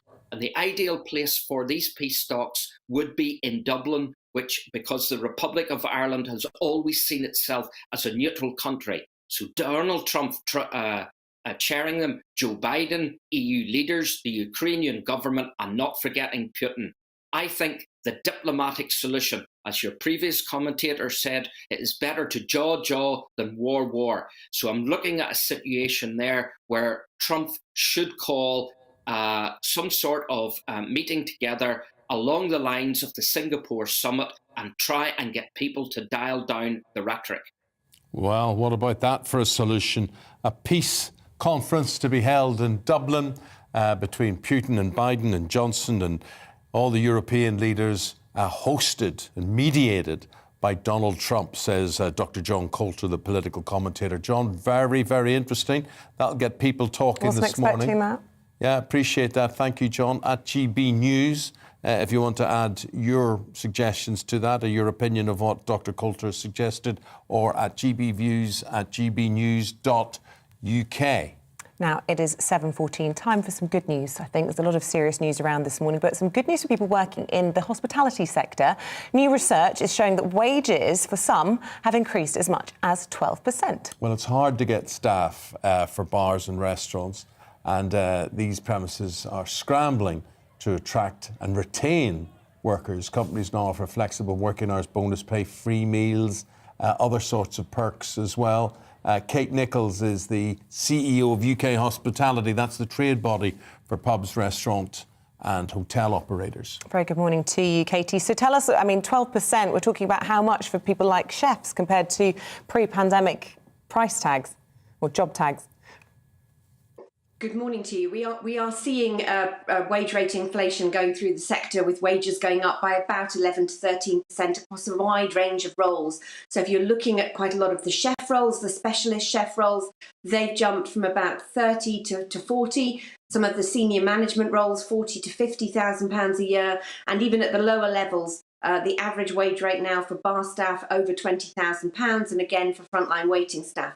So we've been seeing quite large increases in salaries, as you might expect when you've had a sector that's closed down for 2 years effectively, and you've got wage rates going through to attract people back to it, but also a whole overhaul of ways of working, terms and conditions that sit alongside it. So it does mean that there's never been a better time for people to start their career in hospitality. Great news for the staff involved. What about the businesses that you represent? How much of a hit is this for them, or can they absorb this? Well, this is quite a challenge for businesses. That is the flip side of this. And obviously, we are facing into some considerable inflationary headwinds as we move towards April, when we see the national living wage and national minimum wage go up again by over 6%, and you've got that introduction of NICs. But I think, as you hinted at the opening to this piece, Eamonn, we have seen staff shortages, we have seen 10% vacancy rates across the sector, so businesses are looking to attract staff, make sure that they've got a full complement so they can meet demand as we start to reopen and head into the busy Easter trading season. So it is a bit of a double-edged sword for the staff and for the businesses themselves, and unfortunately I don't think businesses are going to be able to absorb all of these welter of costs, including the wages, without putting prices up. So I think we are going to see some inflation across the sector coming through, and that is going to feed through into price increases for customers as they come out towards April. We are going to see increases in price of about 8 to 10%. Gosh, OK, that's a significant increase then for people who are already worried about, stagnating wages in the other sectors outside of hospitality, and of course all the rises that we talk about all the time, and energy prices and taxes as well. Do you worry then about how likely it is people will think twice about going to the pub for a drink or for a meal if they're seeing those prices going up to pay for the staff, as you say? Is it all just bad news for hospitality, really? Well, we are incredibly worried about that. Obviously, it's a very fine balancing act when you do have to put prices up, but our businesses are not immune from all the pressures. We've seen 50 to 100% increases in energy bills. You've also got increases in property costs, and unfortunately, the situation is going to be exacerbated by the government increasing taxes. So half of that price increase that I talked about is coming from the change in the VAT rate, increasing from 12.5% to 20%. And really, our hospitality businesses have used that lower rate of VAT, which is common across Europe and is one of the things we can do post-Brexit, having that different rate. We've used it to insulate customers from price increases, but unfortunately, we're not going to be able to going forward. So it is a fine balancing act. That might suppress demand, but we will need to do it. Otherwise, we are talking about businesses not being able to survive and people not being able to pay staff and have the staff that they need to be able to function fully. Kate, where did all our hospitality staff go? When I was young, when I was a teenager, that's what you did. People worked in pubs and people worked in restaurants. I worked well into my 20s. I worked in a bar. In a pub, yeah. I mean, that's what we did. Why do so many people post-Brexit not want to do those jobs anymore?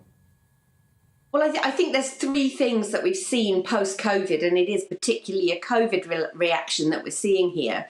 One is we have seen a displacement of workers. People have gone abroad, gone back home. A large proportion of foreign workers went home during the pandemic, haven't been able to come back due to travel restrictions, so we're hopeful that many will return. But also we've seen a displacement across the UK with people not staying in the major towns and city centres, particularly London. Secondly, we've had a 2-year hiatus in our talent pipeline. You can't train people when you are closed, literally, and therefore we don't have the pipeline of young people coming through out of catering colleges, out of hospitality and hotel schools to be able to join. And thirdly, we've had young people who've had 2 years where they've been locked down, haven't got into the habit of having part-time jobs, and we haven't seen them returning to the workforce in as many numbers. But we are hopeful that as we come out, as the government sets out, that we'll no longer be closed, because that has inhibited hospitality. If you can't give people certainty around their shifts because you don't know whether you're going to be open or closed on the whim of the government, that makes it difficult to attract people to it as a career. But hopefully today's news about good quality jobs, training, terms and conditions and wages will help us to make that compelling case to people that you can come to hospitality, you can get transferable skills, those soft skills that you can't learn anywhere else, and will stand you in good stead for finding a career either in our businesses where the sky's the limit or moving into another industry. Kate, thank you very much indeed. Kate is from the hospitality body for pubs, restaurants and hotel operators. It's very interesting she's talking about soft skills, because I remember, as a teenager, as a 15-year-old going into a pub and literally... Sorry, what? As a 15-year-old going into a pub? Oh, was that allowed? Age 15? Look, it was Ireland. You can do what you want.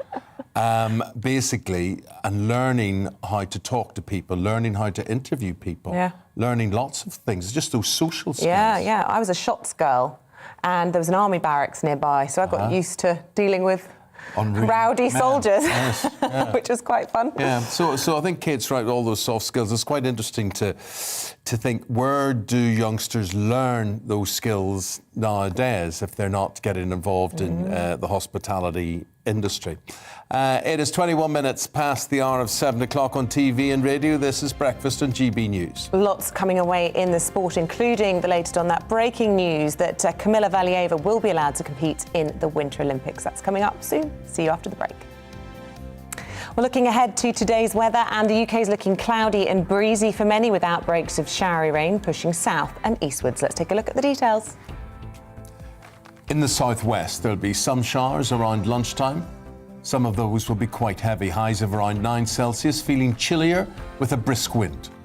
In the southeast, it should be drier. Across Kent and far southeast, there should still be some sunshine, but around London, it will be mostly cloudy.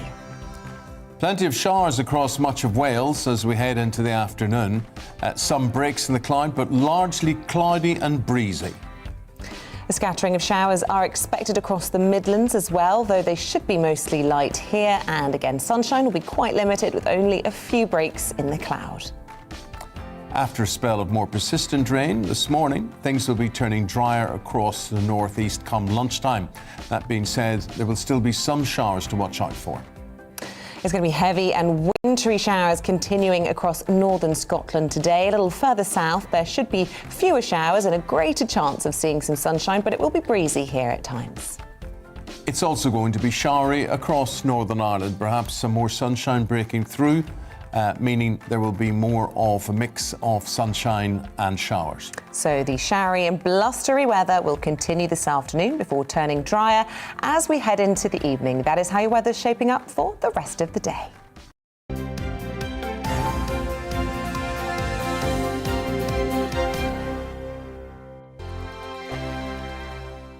GB News is the UK's home of discussion and debate from all perspectives. To stay up to date on the latest stories, make sure that you subscribe to the GB News channel right here on YouTube. You can watch us live 24/7 across the whole world. You can also check out exclusive content and catch up on previous episodes of your favourite shows. Every day, we ask the questions that you'd ask, so why not add your voice to the conversation in the comments section? Don't forget to subscribe. We are GB News, Britain's news channel. Every night at 11 on GB News, we bring you the next day's stories the day before. Basically like time travel. If it's a big story, we'll cover it, guaranteed. But we'll also have some fun along the way. Big opinions, big laughs. Sometimes big hair. This is Headliners, the paper review show that won't send you to sleep like the others will. 11 p.m, 7 nights a week. Join us.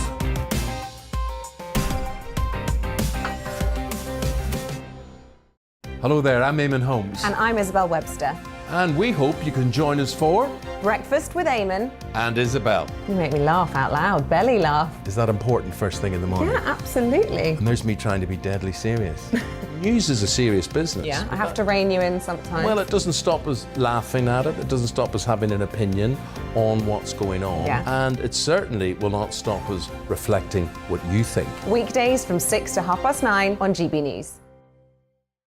I'm Dan Wootton. Join me Monday to Thursday from 9 to 11 for the feistiest and most fun news debate on TV, where free speech reigns. I'll bring you a sharp take on the day's biggest stories, bombshell newsmaker interviews, and A-list guests.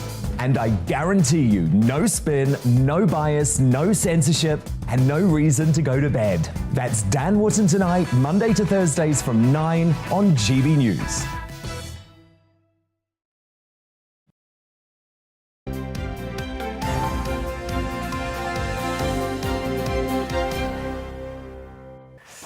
OK, for the latest on all the biggest sports stories, we're joined now by Paul Coit, the sports broadcaster. Very warm welcome to the studio. Big developing story this morning, and this is the result on Kamila Valieva. Of course, a 15-year-old figure skater banned from competing because she tested positive for having drugs in her system. But the Court of Arbitration in Sport have now said that she can compete on Tuesday. I've got to say, I'm surprised that this has come out this way. So to briefly cover it, she tested positive. It was on Christmas Day. So she was in a Russian skating competition. She's only 15 years old, so she tested positive on Christmas Day for trimetazidine, which is generally used for angina attacks, which, you know, often there's underlying and different reasons for these. But there's no doubt that it does help physical efficiency. There's no question about that. She was the first woman to land a quadruple salcho, which she did in the team event, which just happened the other day. So it was only announced that she was actually tested positive.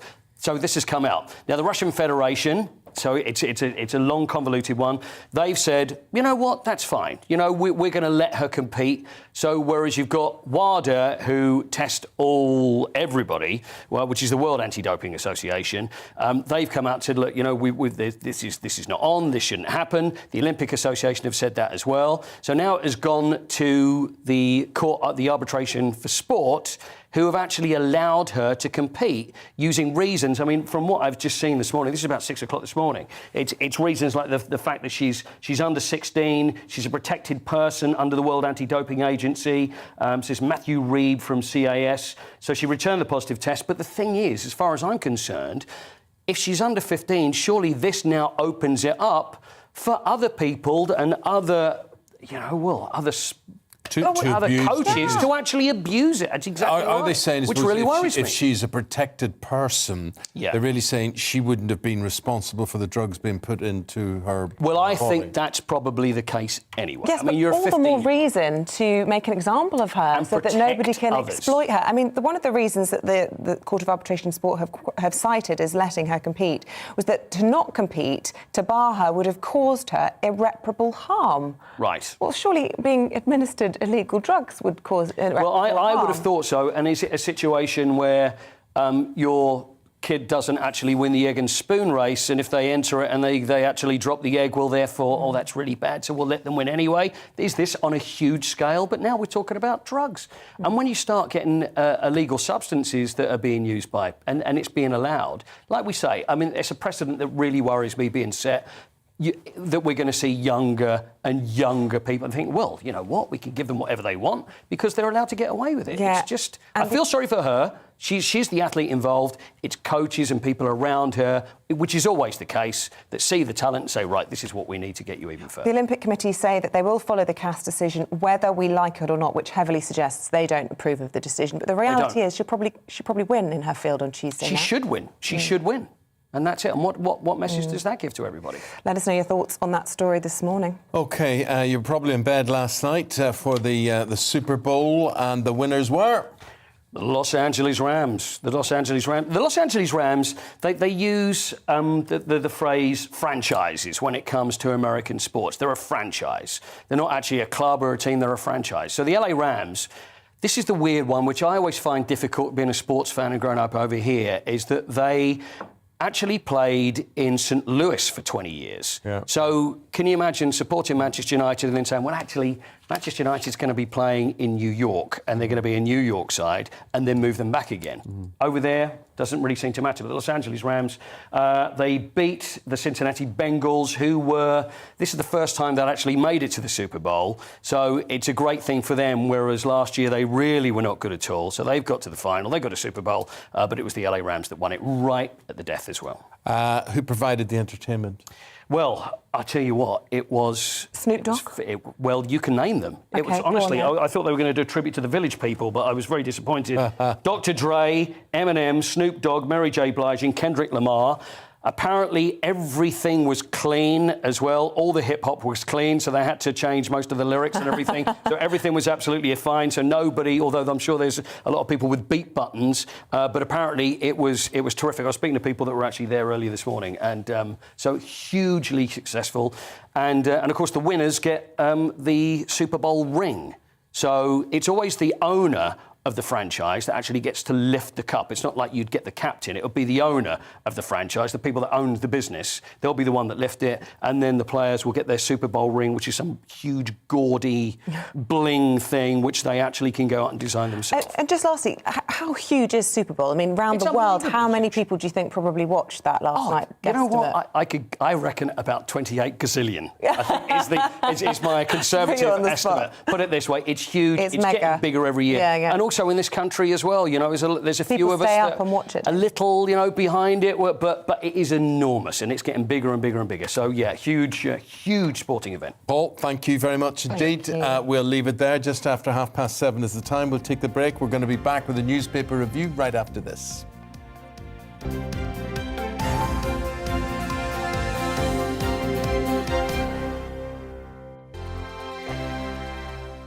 GB News is the UK's home of discussion and debate. From all perspectives. To stay up to date on the latest stories, Make sure that you subscribe to the GB News channel. Right here on YouTube. You can watch us live 24/7 across the whole world. You can also check out exclusive content and catch up on previous episodes of your favourite shows. Every day, we ask the questions that you'd ask, so why not add your voice to the conversation in the comments section? Don't forget to subscribe. We are GB News, Britain's news channel.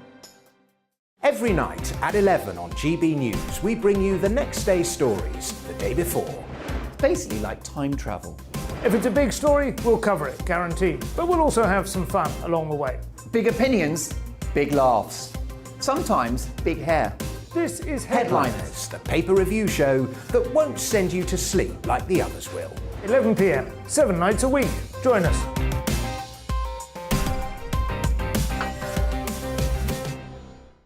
Hello there, I'm Eamonn Holmes. And I'm Isabel Webster. And we hope you can join us for Breakfast with Eamonn. And Isabel. You make me laugh out loud, belly laugh. Is that important first thing in the morning? Yeah, absolutely. And there's me trying to be deadly serious. News is a serious business. Yeah, I have to rein you in sometimes. Well, it doesn't stop us laughing at it. It doesn't stop us having an opinion on what's going on. Yeah. And it certainly will not stop us reflecting what you think. Weekdays from 6 to 9:30 on GB News. I'm Dan Wootton. Join me Monday to Thursday from 9 to 11 for the feistiest and most fun news debate on TV, where free speech reigns. I'll bring you a sharp take on the day's biggest stories, bombshell newsmaker interviews, and A-list guests. And I guarantee you, no spin, no bias, no censorship, and no reason to go to bed. That's Dan Wootton Tonight, Monday to Thursdays from 9 on GB News.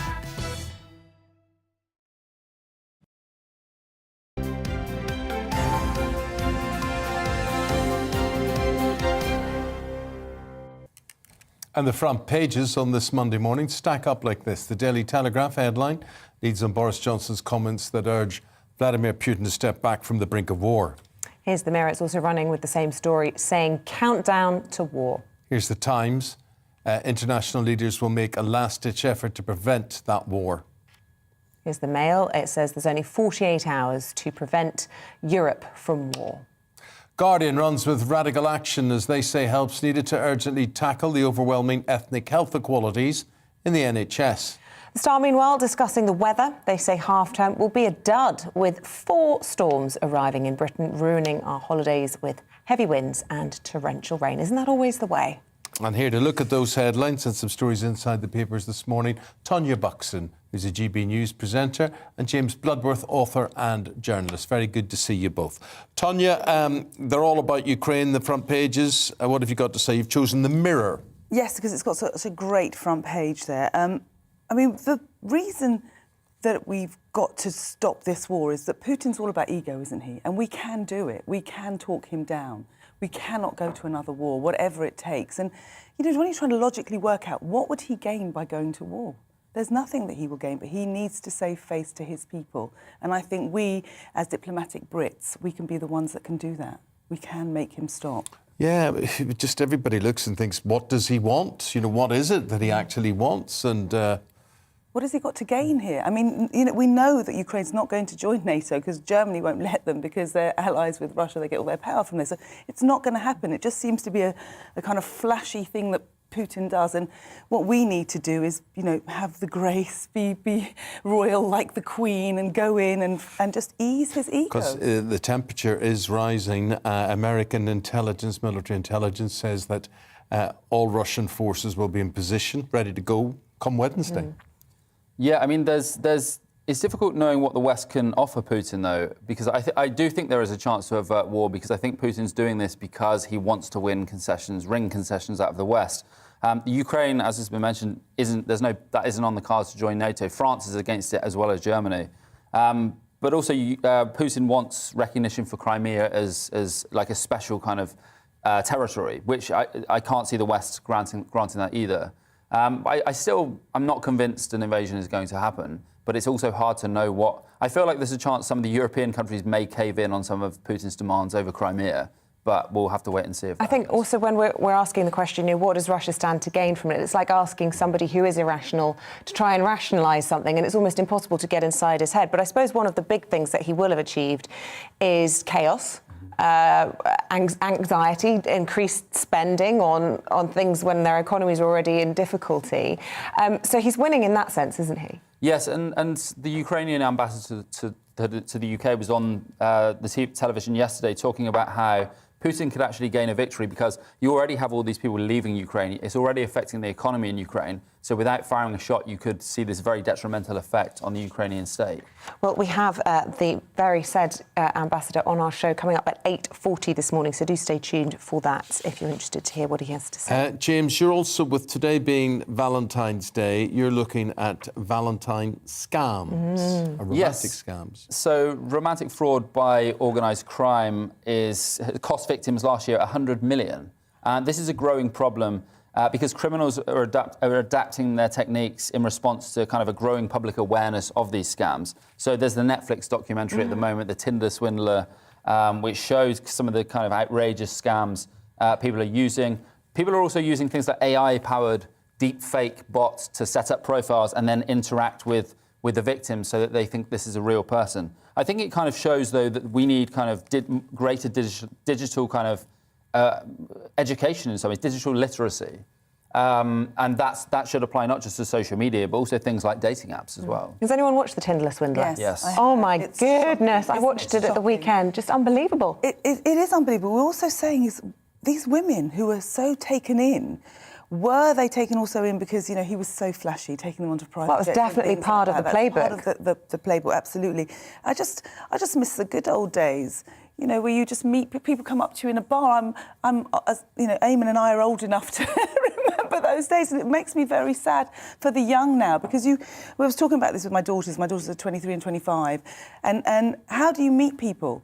And it's so odd now. It's not natural. So, you know, doing it online seems to be the only way to kind of come across people. It's terrible. So people would make contact with this guy online, and then he would wheedle his way into their lives. Well, honestly, it was almost instant. So it was a Tinder connection. It would be a match, and he would say, "Come and meet me. I'm leaving the UK tonight. I'm in town for an hour for a coffee." On a private and jet. these girls would come and meet them in the most exotic hotel they'd ever been into. Within 10 minutes, he'd say, "Look, I'm going." He would use his Rolls Royce to take them home, to pack a suitcase. They'd go off on a private jet. He'd make them feel like an angel, fall in love. They'd have this whirlwind romance, and then he'd say that he was doing some big deal with diamonds, and the next thing his enemies were coming from and he needed some cash, but it was only for 24 hours or 2 weeks. And all these women were taking out all these loans, and it was, what's the term of the scheme that they used? Pyramid? It was like a Ponzi scheme. Yeah. And he would take money from one woman to fund the lavish treatment for the next one to get next, and he was travelling all over Europe.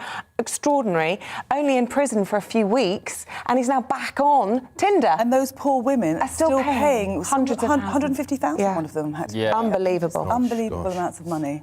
This is the Telegraph, page 7, Tonya. Amount of raw waste being dumped into canals and rivers increases. It's outrageous. It is outrageous. It's completely outrageous. And is this coming from utility companies? Or This where's is it coming from utility companies. I mean, some of these stories that these people are saying are horrific. So when it rains a lot, you can be kayaking and floating sewage. Literally, one of the gentlemen was saying that, you know, when it really storms and rains, it looks like the trees have been decorated because they're covered in toilet paper and sanitary towels. It's just disgusting. And this is going on and on and on because we've had decades of regulatory failure.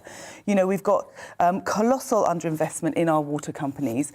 You know, lots of political buck passing, and the water companies have paid out 72 billion to their shareholders. So they should be fined heavily. They've got to take that money back, and they have to fix this system. You know, Britain is used to be known for its beautiful rivers, its clear water, and now people are going in and swimming in there and possibly getting virus And their dogs are all going in and swimming it as well, and bringing that. But it's not just. But what is the regulatory body doing? I mean, they seem to be getting off with this then. Yeah, they apologise. They're really sorry, and if it's a matter that's really important, please let them get in touch with us urgently. It's all words. They're not doing anything to prevent it. If you're listening on the radio this morning, I just have to say, Tonya's put on the most spectacular pair of glasses. We can't carry on this pay-per-view without referencing them. Absolutely amazing. People at home who are watching will be thinking that, so I just had to draw attention to it. It's not everybody they would suit, though, is it? Let's have a look. Let's see now. Eamonn's trying on said glasses and they look absolutely ridiculous. Do they? Yes, they do. I can't see out of them. Yes, because they're so strong, you can't see out of them. You don't think... Oh, am I trying them now? Okay, we'll pass them down the rung. There we go.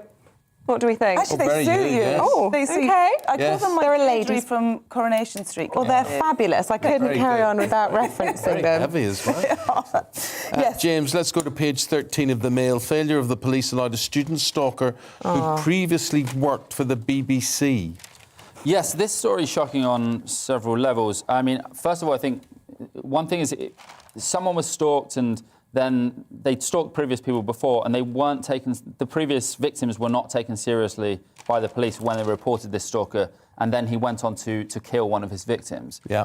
This is something that's been going on for years in the police, and institutions don't seem to take victims of stalking seriously enough. That seems to be one thing. But also the social media companies are failing the victims of stalking. So during this stalker's campaign, he set up 26 fake Instagram accounts, which we kind of take for granted that happens, but why do we? I mean, I think the government is trying to deal with this stuff with the online harms bill, but it's so easy for people to terrorise others online with these fake accounts and with hiding behind anonymity. And it doesn't seem like social media companies or the police are getting on top of it. And then you have tragic cases like this, which show the consequences of not doing enough about it. Yeah, absolutely terrifying. There was a couple of points. The police said that they couldn't serve him the non-molestation order because they couldn't find his address. I mean, you can't have that type of incompetence. You really can't. No, but then you guys were talking about the Tinder swindler, and how people can create these personas and get away with it. Tanya, this is page 3 again of the Mail.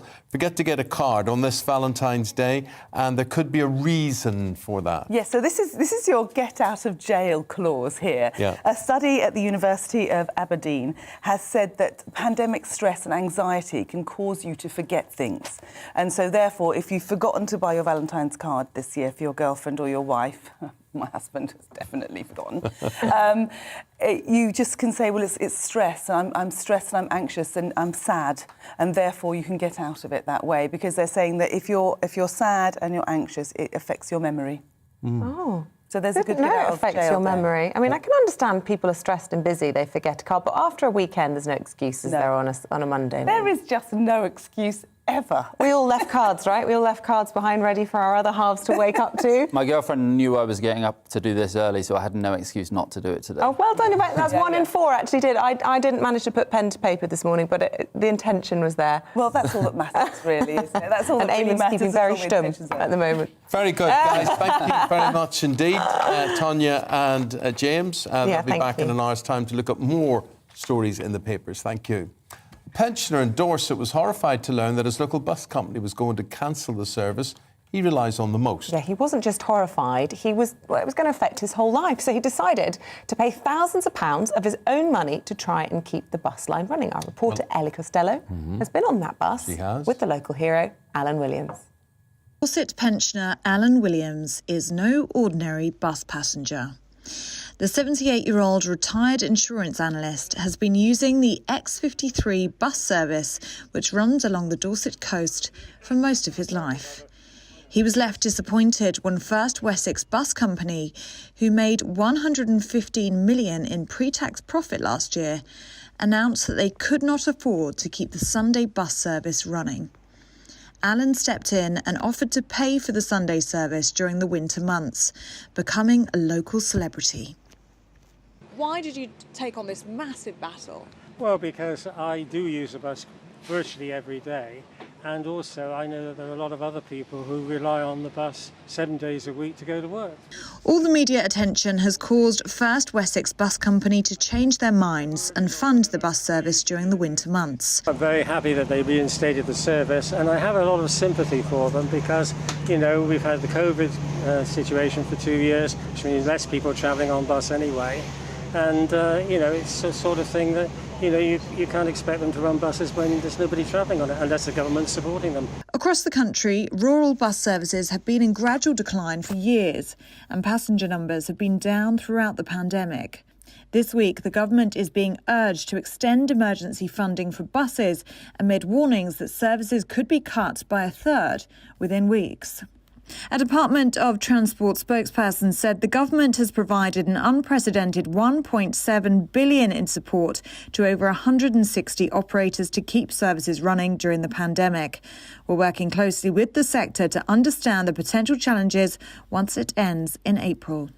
Alan, what has the local community's reaction been like? Well, they, complimented me whenever I've met people in the supermarket or on the street sort of thing. So they all seem very happy with it, actually. You know. So you're like a local celebrity. People know who you are, don't they? Yes, if they didn't know before, they definitely do now. First Wessex bus companies say the service will be fully funded until March 2022. They say they'll continue to liaise with Dorset Council and Mr Williams to ensure that there are bus services needed for the community. They say they commend Mr Williams' actions and thank him for his hard work in raising awareness of the funding challenges faced by operators. Because of Alan's commitment to his local transport service, an OBE has already been suggested. And the Jurassic Coaster buses could be renamed the Alan Williams route. One thing is for sure, those buses would always run on time. Would you like something like that? Is that something that you would enjoy? Well, it would be nice to have some public acknowledgement, I suppose, but I think perhaps renaming the bus might be a step too far. But not an OBE, if Buckingham Palace are listening. It would be very nice, wouldn't it? So an OBE potentially in the pipeline, but for now, Alan is revelling in the fact he saved his Sunday bus service. Ellie Costello, GB News. Well done, Alan, but not every route has an Alan. This is Sylvia Barrett, who's Head of Policy and Research for Campaign for Better Transport. Sylvia, as I say, not every route has an Alan, fighting for it, but you're calling on the government to extend emergency funding for buses. Why is that so important to do that and put the pressure on now? Absolutely. Buses across the country are facing a real cliff edge of funding right now. The government has provided recovery funding to compensate operators for the loss of passengers during the pandemic, but that expires at the end of March. And passenger numbers are still at 75% of pre-pandemic numbers. So unless there's additional funding to support commercial operators, those services will be cut and potentially lost forever. OK, and do we have any idea of the numbers of people who rely on these sorts of services and what sort of impact this is expected to have come March? Across the country, roughly a quarter of all households do not own a private vehicle, a car, and therefore for those people who rely on buses to get to their jobs, to get to the shops, for vital hospital appointments and to see friends and family, if they lose that service, they will be just disconnected. That will affect local economies, local high streets, but also people's well-being. There will be increased loneliness and isolation. And for those that do have cars, they will just be forced to drive for those journeys that they may not have, inducing congestion, pollution. It's basically the opposite of what we need to do in a climate emergency. We need to be bringing people back on buses and more. But if people are not using those buses, Sylvia, what can you do to encourage them? The messaging from government at the beginning of the pandemic to avoid public transport has basically been very damaging for the use of buses and trains. We believe that the government should be putting out a clear message to reverse that impression that buses are unsafe. It should be having a sustained communications campaign to bring people back on buses. Unless that happens, bus services and bus operators will not have been given a fair chance of recovery. Just advertising from the bus company is insufficient. People would listen to government more. Anything that people can do, I mean, not everyone has deep pockets like clearly Alan Williams has in order to sort of fund their own services, but is there anything people can do in their own communities to highlight, you know, how much their bus service will be missed and just try and perhaps put pressure on government from their own communities? Absolutely. The issue is that many people do not even realize that this is coming. Bus operators need to provide a certain number of weeks' notice to the local traffic commissioner if they want to cut services. And they're making those decisions now. Yet we don't know whether there will be an extension to that funding. And many operators are just deciding to cut service now that we can be sleepwalking into a transport deserts, many more across the country than we've already got. Sylvia Barrett, we'll leave it there. Sylvia's Head of Policy and Research for the Campaign of Better Transport. Thank you very much indeed. I always think it's a great skill to be able to drive a bus, manoeuvre something that big. I wouldn't like to do that, actually. I quite enjoy it. Big steering wheel. You see them coming round a corner and you think they're not going to make it, and they do. They're very talented, aren't they, most of them? Some dodgy bus drivers. Anyway. It's just an interesting thing. Have you had your face on the side of a bus before anyway? No. You have? No. This programme? It's not been on a bus yet, has it? How do you know? I don't know. I'd love to be on... lots of jokes about being on the back of a bus, blah, blah, blah. If you've seen us on a bus, let us know. We'd love to be on one. It is Valentine's Day, and we thought about the number of people waking up this morning who have totally forgotten to buy a card or a present for their other half. Yeah, there are lots of options out there if that is the case. What is out there available at the last minute? Will Hollis joins us this morning from Nottingham. Look, I'm sure this doesn't apply to you, Will. I'm sure you organised this weeks in advance and you're whisking your other half off to Paris come the weekend. But for those not as romantic and organised as you, is it a case of petrol station dried up bouquet?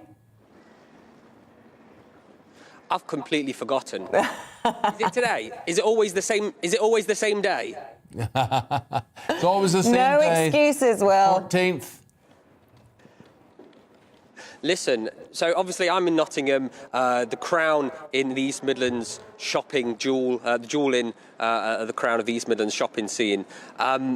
I can't believe I've forgotten. Listen, there must be some sort of place. I mean, it's just about 8 o'clock. There must be somewhere to go. You know, there's always these big selections, whether it's in supermarkets, whether it's in the specific card shops. You know, you can get all sorts of things, helium balloons, little trinkets. I think you said petrol stations there. Yeah, petrol stations are open 24 hours. There's obviously a bit of a markup on stuff. What can I do? I could get some sort of gift bag, fill it full of different treats. I don't know. What suggestions would you have? Well, my suggestion would be never fails a box of milk tray. Who doesn't like a box of milk tray? No, that would go down very well. Yeah, that would go down very well. But you know what, Will? Some reassurance to you. Not everybody wants something bought. It could be something handmade. It could be a handwritten letter. How lovely would that be? I have the box of milk tray personally. I don't know. If something shows real thought. Breakfast in bed. Great idea.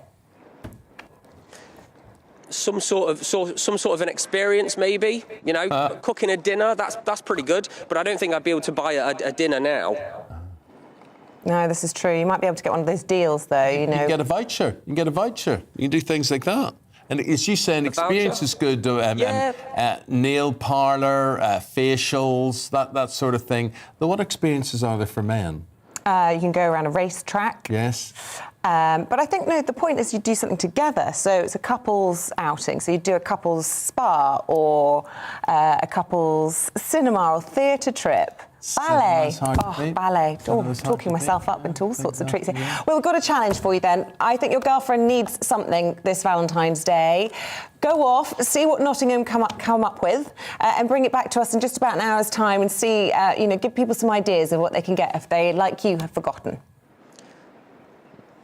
Brilliant. An hour, that's plenty of time. I've done it with much less time before for Christmases, birthdays. So an hour for Valentine's Day on Valentine's Day is pretty easy, isn't it? A couple of tickets at Forrester County. No thanks. Not for me. Not for that. OK. Right. Anyway. Well, thanks very much indeed. Thank you. Good luck to you, my friend. Let us know how you get on. Challenge accepted there, I think. Yeah, I'll challenge be in touch. accepted. Just 1 hour. 1 hour. Timer is on. In the meantime, we've got lots more for you this morning. We're going to be talking about the very serious situation in Ukraine. All of the papers saying that, quite frankly, we're on the brink of an invasion. We're looking at all of that from several angles, including from the Ukrainian ambassador to London. But first of all... The time's 5 minutes to 8. Let's have a look at the weather picture. We're looking ahead to today's weather, and the UK is looking cloudy and breezy for many, with outbreaks of showery rain pushing south and eastwards. Let's take a look at the details. In the southwest, there'll be some showers around lunchtime. Some of those will be quite heavy, highs of around 9 Celsius, feeling chillier with a brisk wind. In the southeast, it should be drier. Across Kent and far southeast, there should still be some sunshine, but around London, it will be mostly cloudy. Plenty of showers across much of Wales as we head into the afternoon. Some breaks in the cloud, but largely cloudy and breezy. A scattering of showers are expected across the Midlands as well, though they should be mostly light here. And again, sunshine will be quite limited with only a few breaks in the cloud. After a spell of more persistent rain this morning, things will be turning drier across the northeast come lunchtime. That being said, there will still be some showers to watch out for. It's going to be heavy and wintry showers continuing across northern Scotland today. A little further south, there should be fewer showers and a greater chance of seeing some sunshine, but it will be breezy here at times. It's also going to be showery across Northern Ireland, perhaps some more sunshine breaking through, meaning there will be more of a mix of sunshine and showers. So the showery and blustery weather will continue this afternoon before turning drier as we head into the evening. That is how your weather's shaping up for the rest of the day. My name's Tom Harwood, and every weekday we bring you The Briefing live from 9:30 a.m. The stories, analysis and live debate that you need to hear. Quite right, Tom, of course. Was this something that had been considered at all? Difficult to answer. Gas-guzzling helicopters circling. Noise is being made here. Joe Biden walking out. Thank you very much for joining us. Don't miss it. The Briefing with me, Tom Harwood, Monday to Friday, 9:30 a.m. on GB News.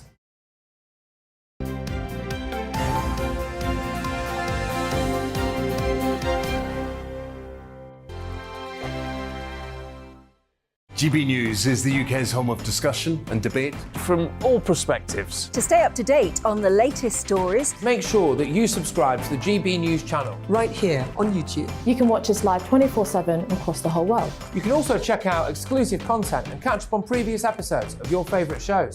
Every day, we ask the questions that you'd ask, so why not add your voice to the conversation in the comments section? Don't forget to subscribe. We are GB News, Britain's news channel.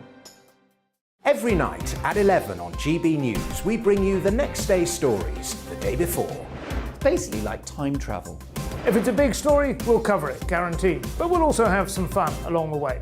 Big opinions, big laughs. Sometimes big hair. This is Headliners, the paper review show that won't send you to sleep like the others will. 11 p.m, 7 nights a week. Join us.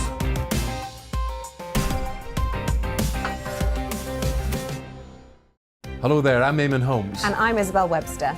And we hope you can join us for Breakfast with Eamonn and Isabel. You make me laugh out loud, belly laugh. Is that important first thing in the morning? Yeah, absolutely. And there's me trying to be deadly serious.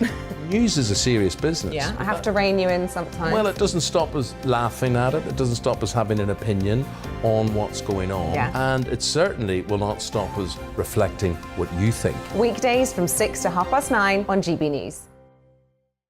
I'm Dan Wootton. Join me Monday to Thursday from 9 to 11 for the feistiest and most fun news debate on TV, where free speech reigns. I'll bring you a sharp take on the day's biggest stories, bombshell newsmaker interviews, and A-list guests.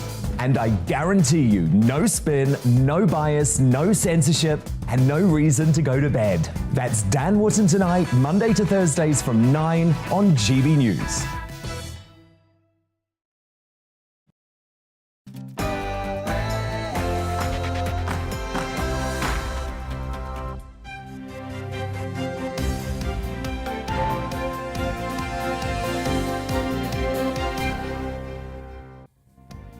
Countdown to war. Boris Johnson to join last-ditch efforts to bring Vladimir Putin back from the brink of invasion in Ukraine. Good morning to you. It's 8 o'clock on Monday, the 14th of February. This is Breakfast on GB News with Eamonn and Isabel. We are live across the whole of the UK on both your TV and on your radio. So wherever you are this morning, you can take us with you. Here's what you're waking up to. With US intelligence suggesting that Russia's considering Wednesday as a likely date to strike, Downing Street believes there's still a window of opportunity for de-escalation. We'll be talking to Ukraine's ambassador to the UK within this hour. Today's dose of telemedicine with Dr. Veena Babu. Get in touch with any medical concerns you may have and we'll get some advice for you. That's live in around 20 minutes' time. So email us your medical concerns, queries on at GB News, or you can use gbviews@gbnews.uk via email. So it's tweet at GB News or email gbviews@gbnews.uk.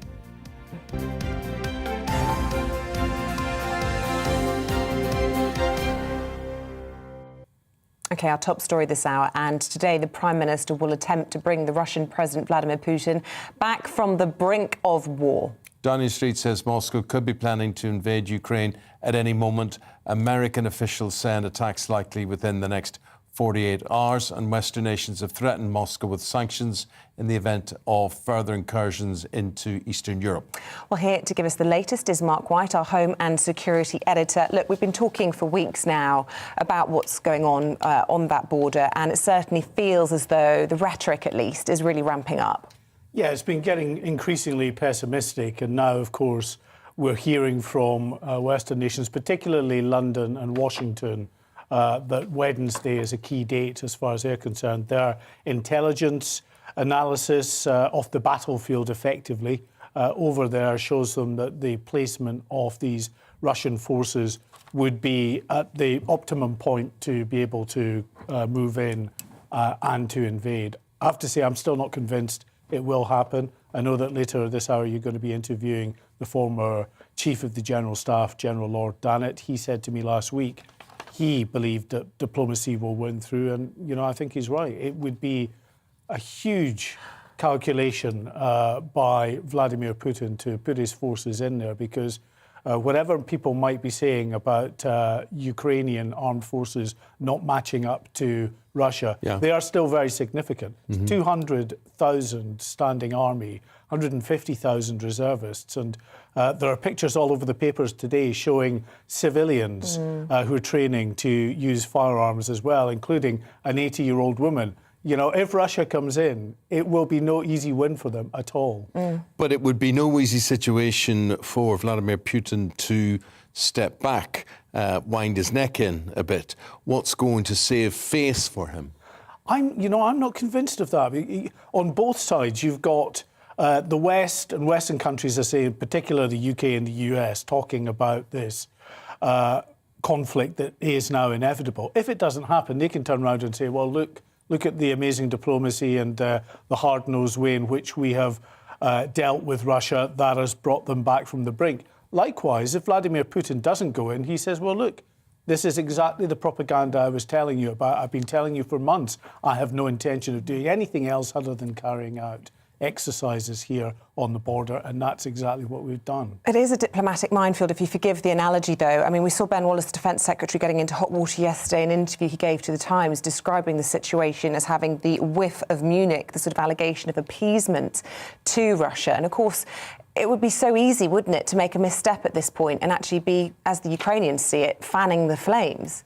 Yeah, no, absolutely. I mean, it is a very dangerous situation, and I don't in any of this analysis seek to undermine that standpoint. The trouble is, of course, with these very tense situations, brinksmanship, is that they can sometimes take on a momentum of their own. And that, I think, is the real worry here, that there is a misstep, a miscalculation that starts off a conflict that then intensifies and drags other European NATO allies into it, because make no mistake, if there was a conflict in Ukraine of any significance, then their neighbours, these NATO countries that we have sworn to support. Let's just take a look at a map here, and we'll just have a look and see who the neighbours actually are and what the repercussions may well be.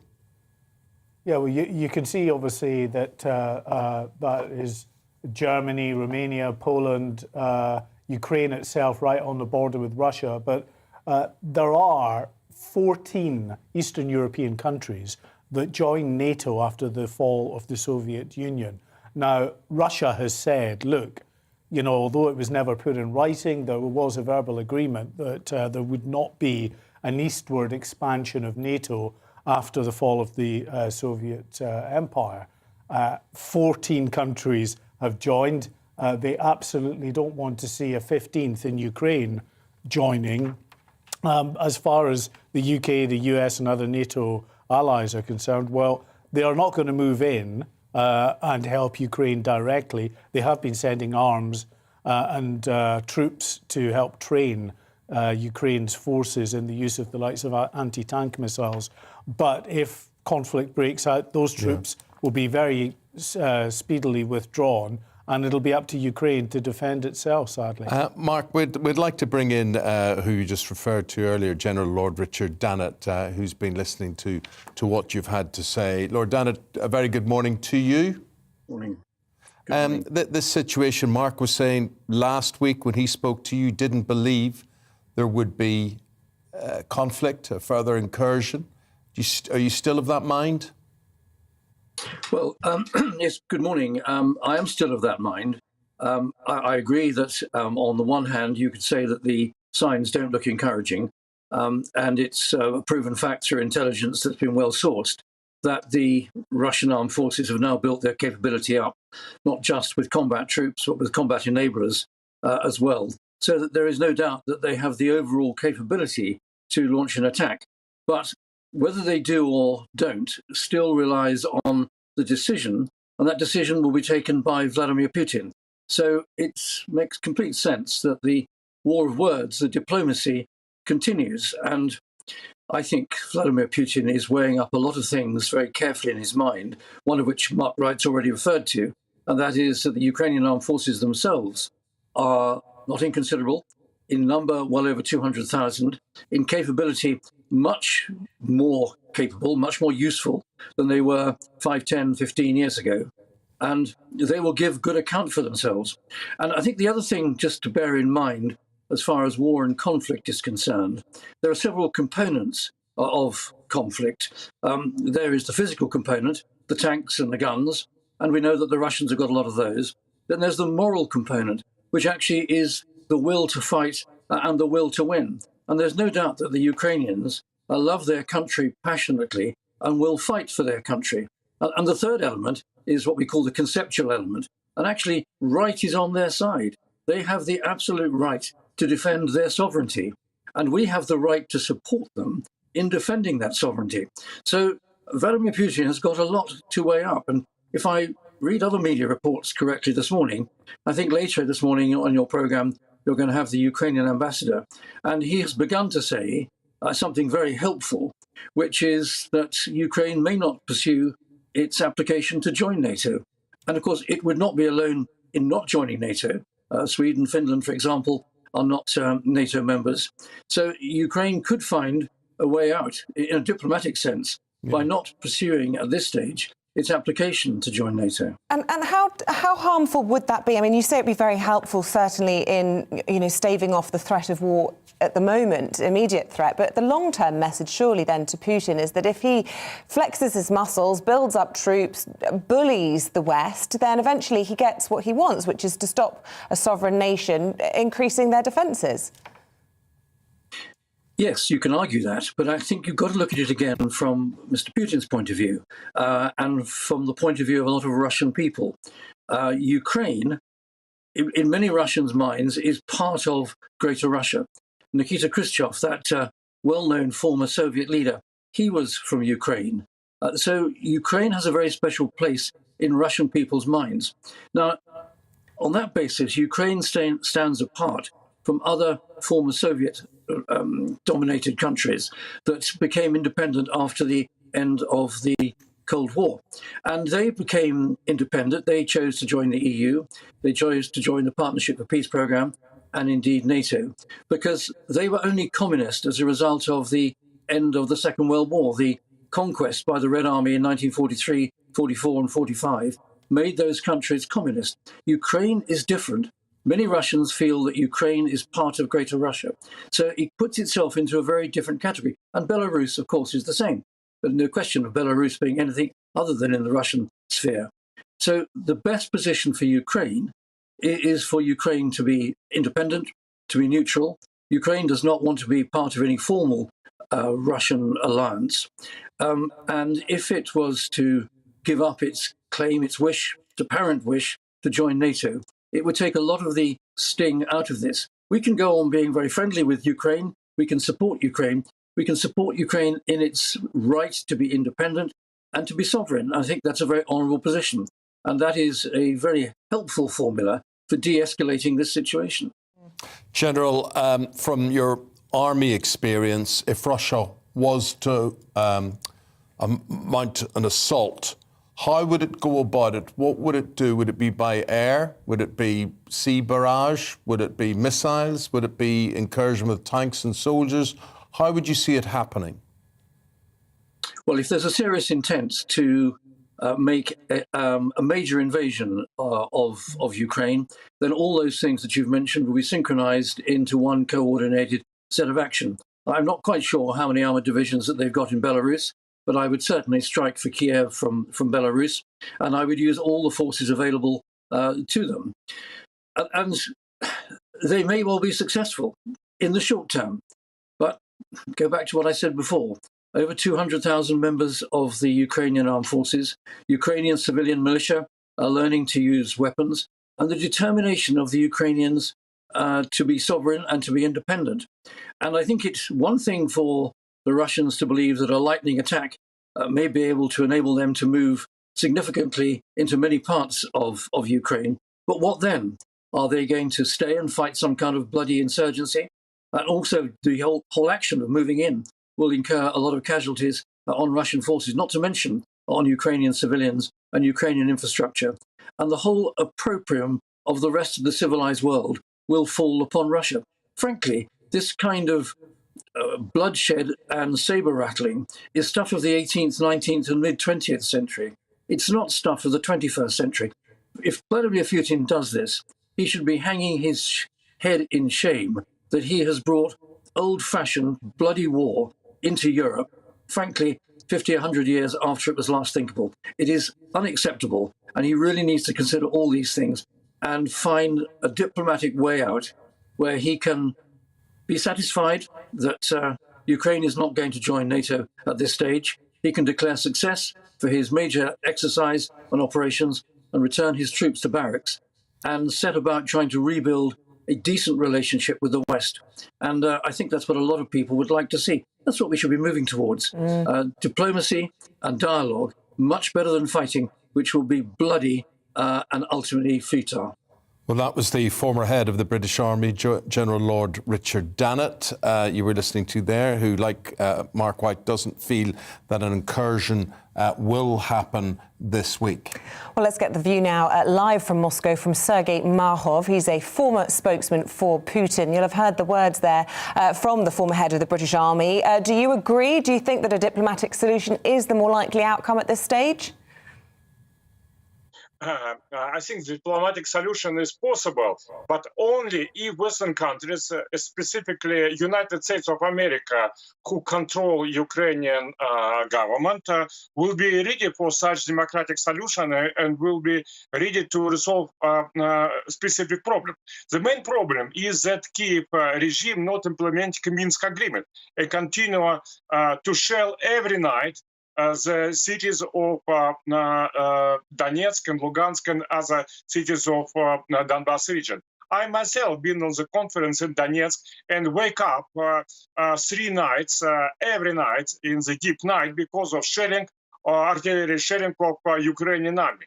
Believe me, this it's not pleasant. It continues 7 years, and United States and European Union and Great Britain fully ignore that Kiev regime every day, every night, more specifically, violate this peace agreement and don't want to implement Minsk agreement, which is a political, diplomatic solution of the crisis with Donbas separatists. It's number one.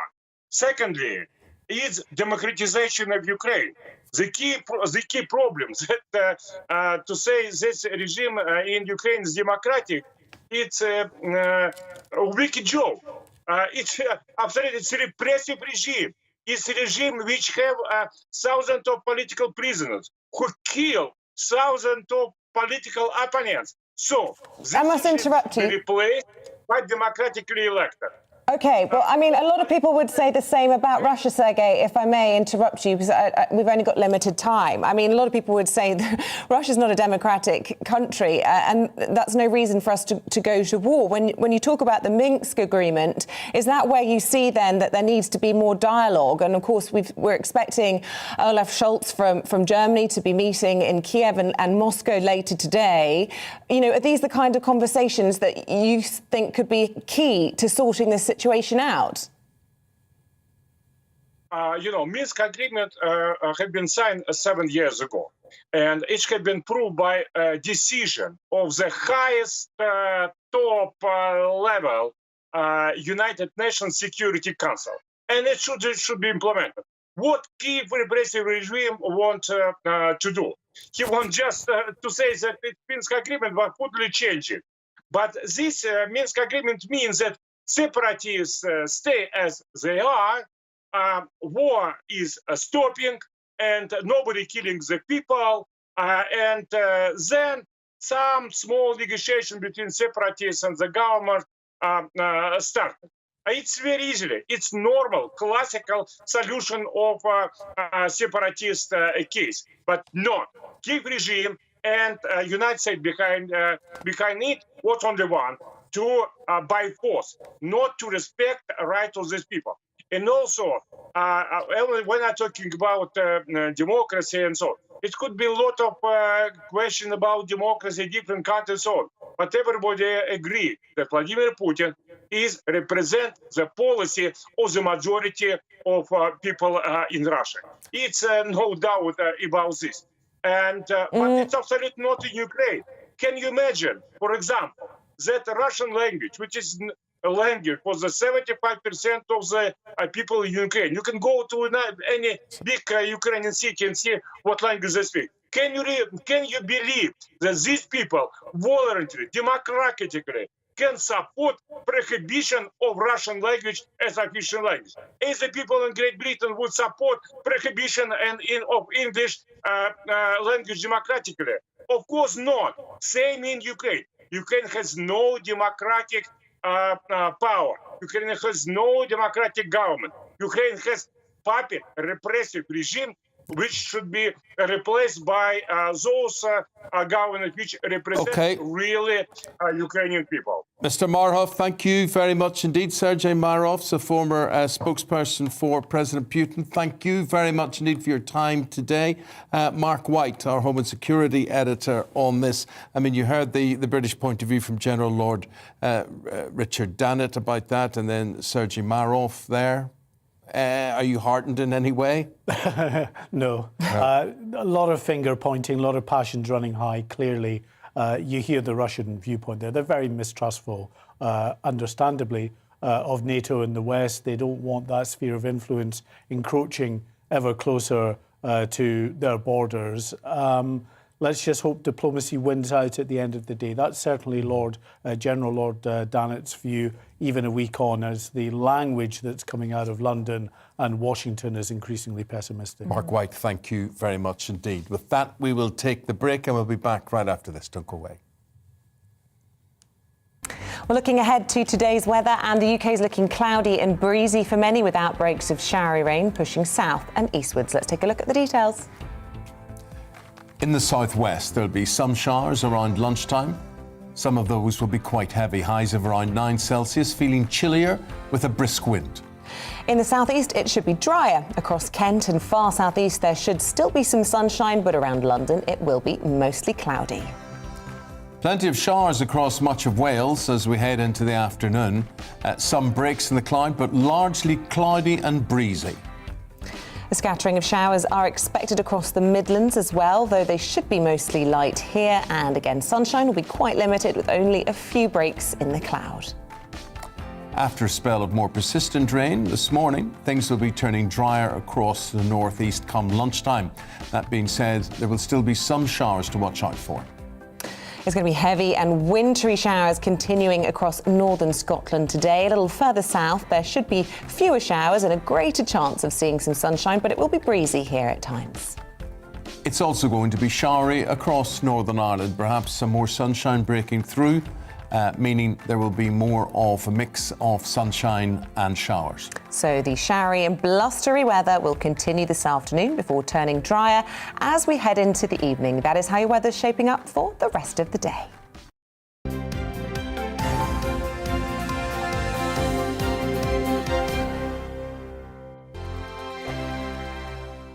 GB News is the UK's home of discussion and debate from all perspectives. To stay up to date on the latest stories, make sure that you subscribe to the GB News channel right here on YouTube. You can watch us live 24/7 across the whole world. You can also check out exclusive content and catch up on previous episodes of your favourite shows. Every day, we ask the questions that you'd ask, so why not add your voice to the conversation in the comments section? Don't forget to subscribe. We are GB News, Britain's news channel.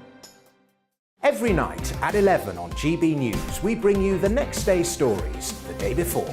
It's basically like time travel. If it's a big story, we'll cover it, guaranteed. But we'll also have some fun along the way. Big opinions, big laughs. Sometimes big hair. This is Headliners, the paper review show that won't send you to sleep like the others will. 11 p.m, 7 nights a week. Join us.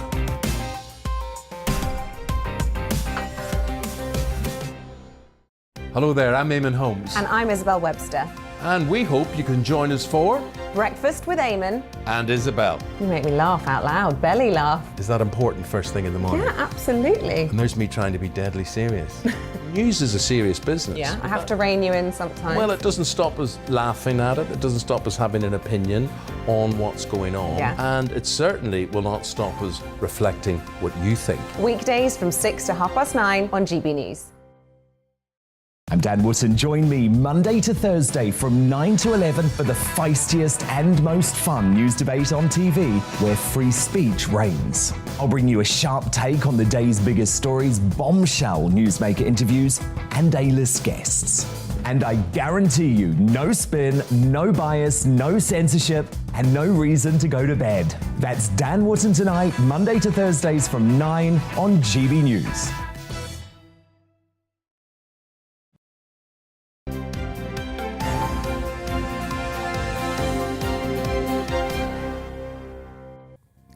It's been confirmed this morning that Russian figure skater Kamila Valieva can continue to compete at the Winter Olympics despite the 15-year-old failing a drugs test. The Court of Arbitration for Sport says it's an exceptional circumstance, but that no provisional suspension for the Russian athlete should be imposed. A review into the healthcare system has found stark ethnic inequalities across the board. The NHS Race and Health report recorded evidence of a pay gap affecting Black, Asian, mixed and other groups. Some of the largest differences were in recorded mental health care. Colleen Rooney and Rebecca Vardy are due to find out the latest on their High Court libel battle today. The wife of the former England star Wayne Rooney has accused Mrs Vardy of leaking stories about her private life to the Sun newspaper in 2019. We'll have all the latest on the so-called Wagatha Christie case as we get it here at GB News. An energy supplier has accidentally issued £2 trillion Storm Arwen compensation cheques to 74 customers. The Northern Power Grid has apologised and said it was a clerical error, which input the electricity meter reference number as the payment sum.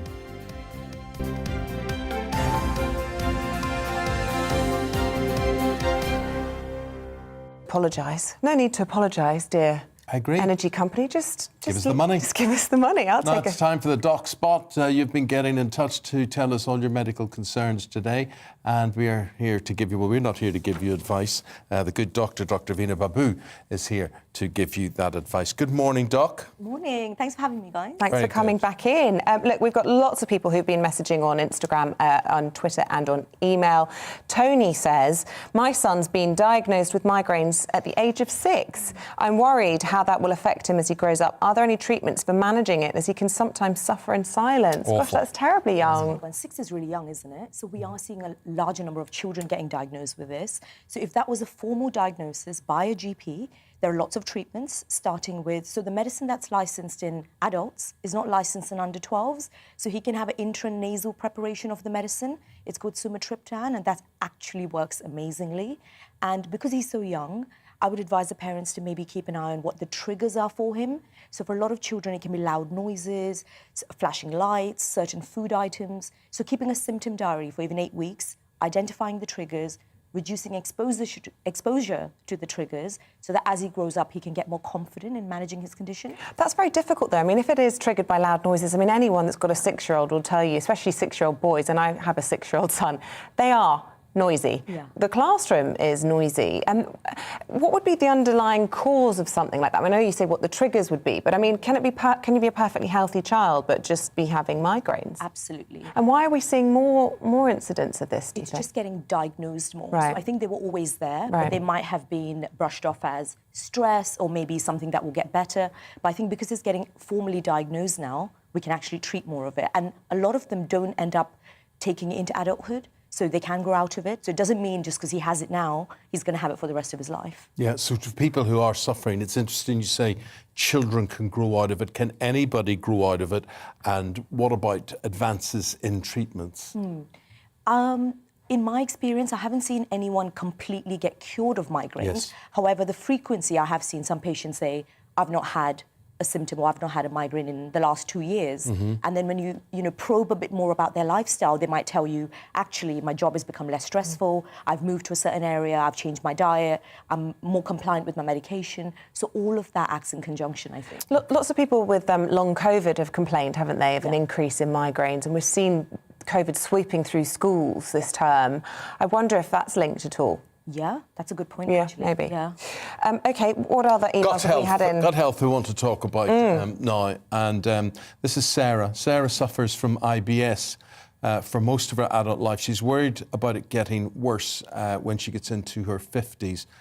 What can she do to manage this and to manage her gut health? OK. So gut health in general, so apart from being active, eating a balanced diet, taking some probiotics, if she has had IBS her entire life, she'll be very well aware, more than any of us, of how to manage her symptoms with the certain triggers. But what's important is, in your 50s and 60s, there are certain more serious conditions that can mimic symptoms of IBS. Now, I'm talking about things like bowel cancer. It can present with symptoms like weight loss, a change in bowel habit. So if you're someone who doesn't go to the toilet often and all of a sudden there's a change in that, please see your doctor if you're in the 50s age range, because we can do some tests to make sure it's not something more serious. Yeah. OK. And often medication, prescriptions, a change in medication can affect that, can't it? Yeah, it can. Yeah, antibiotics. Yeah. Antibiotics can change your medication, can. But there are quite a few good treatments for managing IBS day to day. I know this from family members, things like charcoal tablets, and you can put charcoal in water. Is that something that you would recommend? So that's not something we would personally recommend. Okay. So we normally give things to help reduce stomach cramps. Patients either get constipation or diarrhea. So depending on which symptom affects them more, we'd base it according to that. Okay. Yeah. Will says, I want to get fit quick, but despite getting a gym membership and going every couple of days, my body is struggling to shake the weight. What diets help to build muscle healthily and to lose fat?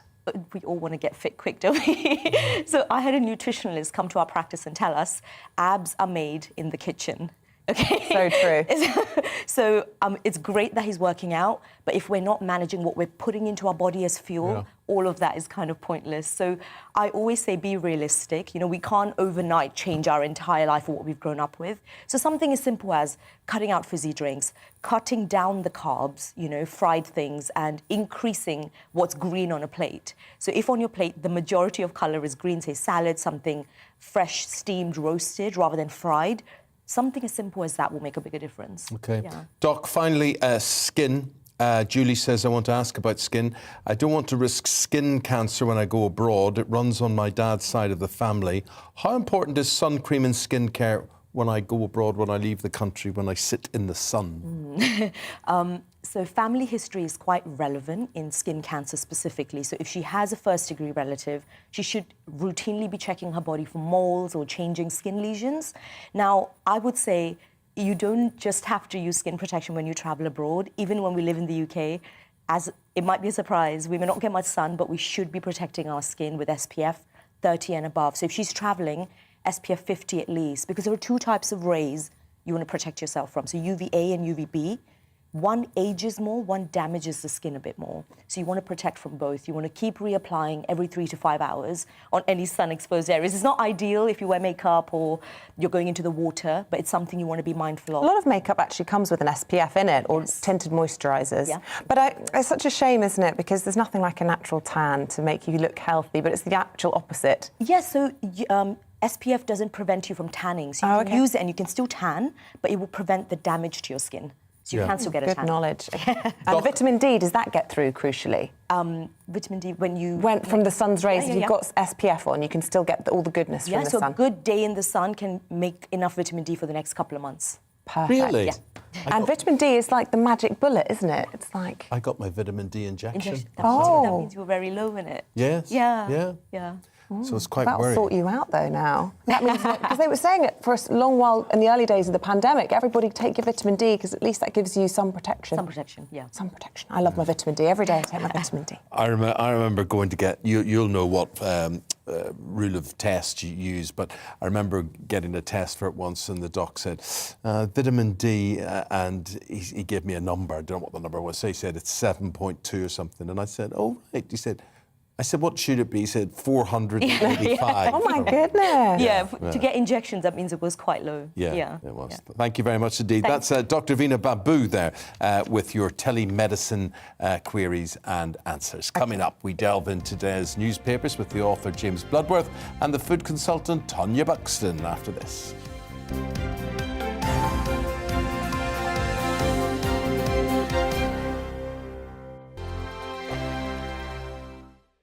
GB News is the UK's home of discussion and debate. From all perspectives. To stay up to date on the latest stories, make sure that you subscribe to the GB News channel. Right here on YouTube. You can watch us live 24/7 across the whole world. You can also check out exclusive content and catch up on previous episodes of your favourite shows. Every day, we ask the questions that you'd ask, so why not add your voice to the conversation in the comments section? Don't forget to subscribe. We are GB News, Britain's news channel. Every night at 11 on GB News, we bring you the next day's stories the day before. It's basically like time travel. If it's a big story, we'll cover it, guaranteed. But we'll also have some fun along the way. Big opinions, big laughs. Sometimes big hair. This is Headliners, the paper review show that won't send you to sleep like the others will. 11 p.m, 7 nights a week. Join us.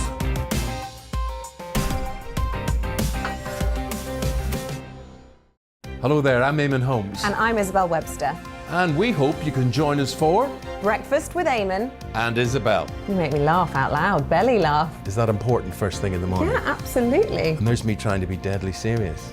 News is a serious business. Yeah, I have to rein you in sometimes. Well, it doesn't stop us laughing at it. It doesn't stop us having an opinion on what's going on. Yeah. And it certainly will not stop us reflecting what you think. Weekdays from 6 to 9:30 on GB News. I'm Dan Wootton. Join me Monday to Thursday from 9 to 11 for the feistiest and most fun news debate on TV, where free speech reigns. I'll bring you a sharp take on the day's biggest stories, bombshell newsmaker interviews, and A-list guests. And I guarantee you, no spin, no bias, no censorship, and no reason to go to bed. That's Dan Wootton Tonight, Monday to Thursdays from 9 on GB News.